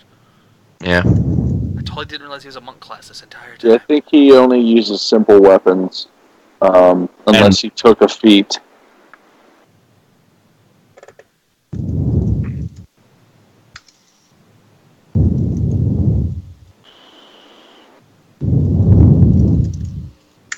All right. Well, with that, you are within a decent day's trek to Escanor. You recover. You are trying to deal with your wounds Mm-hmm. and the constitution damage that Wilstrom still is suffering. Yeah, minus 2 still, right? Yeah. The next morning, I will get 1 back. And then we can use the then other star route. we can use the other star route. It should have been 24 hours, if that's the Yeah. magic number. It does work in the next Yeah. day. So I am back to full. Are we considering this we're camping right now then? Yes. Okay. Excellent. So I get back my 1 point for sleeping, I assume? Yes. Woohoo. Max health, I've missed you. And the star works. Hooray. I'm back to full hit points too. Alright, high fives! I think the who else took damage on that? Crane, I did. Phoenix. Phoenix. Victoria. Yeah, And all Madam. Okay. All right. Oh man, with second level, I'm gonna get far more useful to the party. Yeah, I'm gonna have to wrap this up pretty quick. Yeah, that's what. Yeah. Are we? So we're gonna go ahead and level up before the next session. Is that the plan? Yes. Okay. I will figure it out. All of your abilities and if there are skills that you already have, you can just level them up. If you want to take something new that you do not have normally, send me a message and we'll talk about it because you Okay. are out in the wilderness. So Right. depending on what it is, might be did you have time to even learn it anywhere? But Sure. if it's something you already have, that can increase in ability without any. Okay. And any class abilities like, hey, I get these spells. Well, yes, of course, you get those spells. Right. But, So what's the level 3 experience cap? That didn't automatically update on my chart. Does anyone know off the top of the head? Otherwise, I'll look later. No, I don't know if It's- that. I'll look later. it's at least four grand. Yeah, Hmm. I will look at that later then. All right, my friends, I must split. Yeah. Alrighty. Have a lovely evening. Good Fun night, as everyone. always.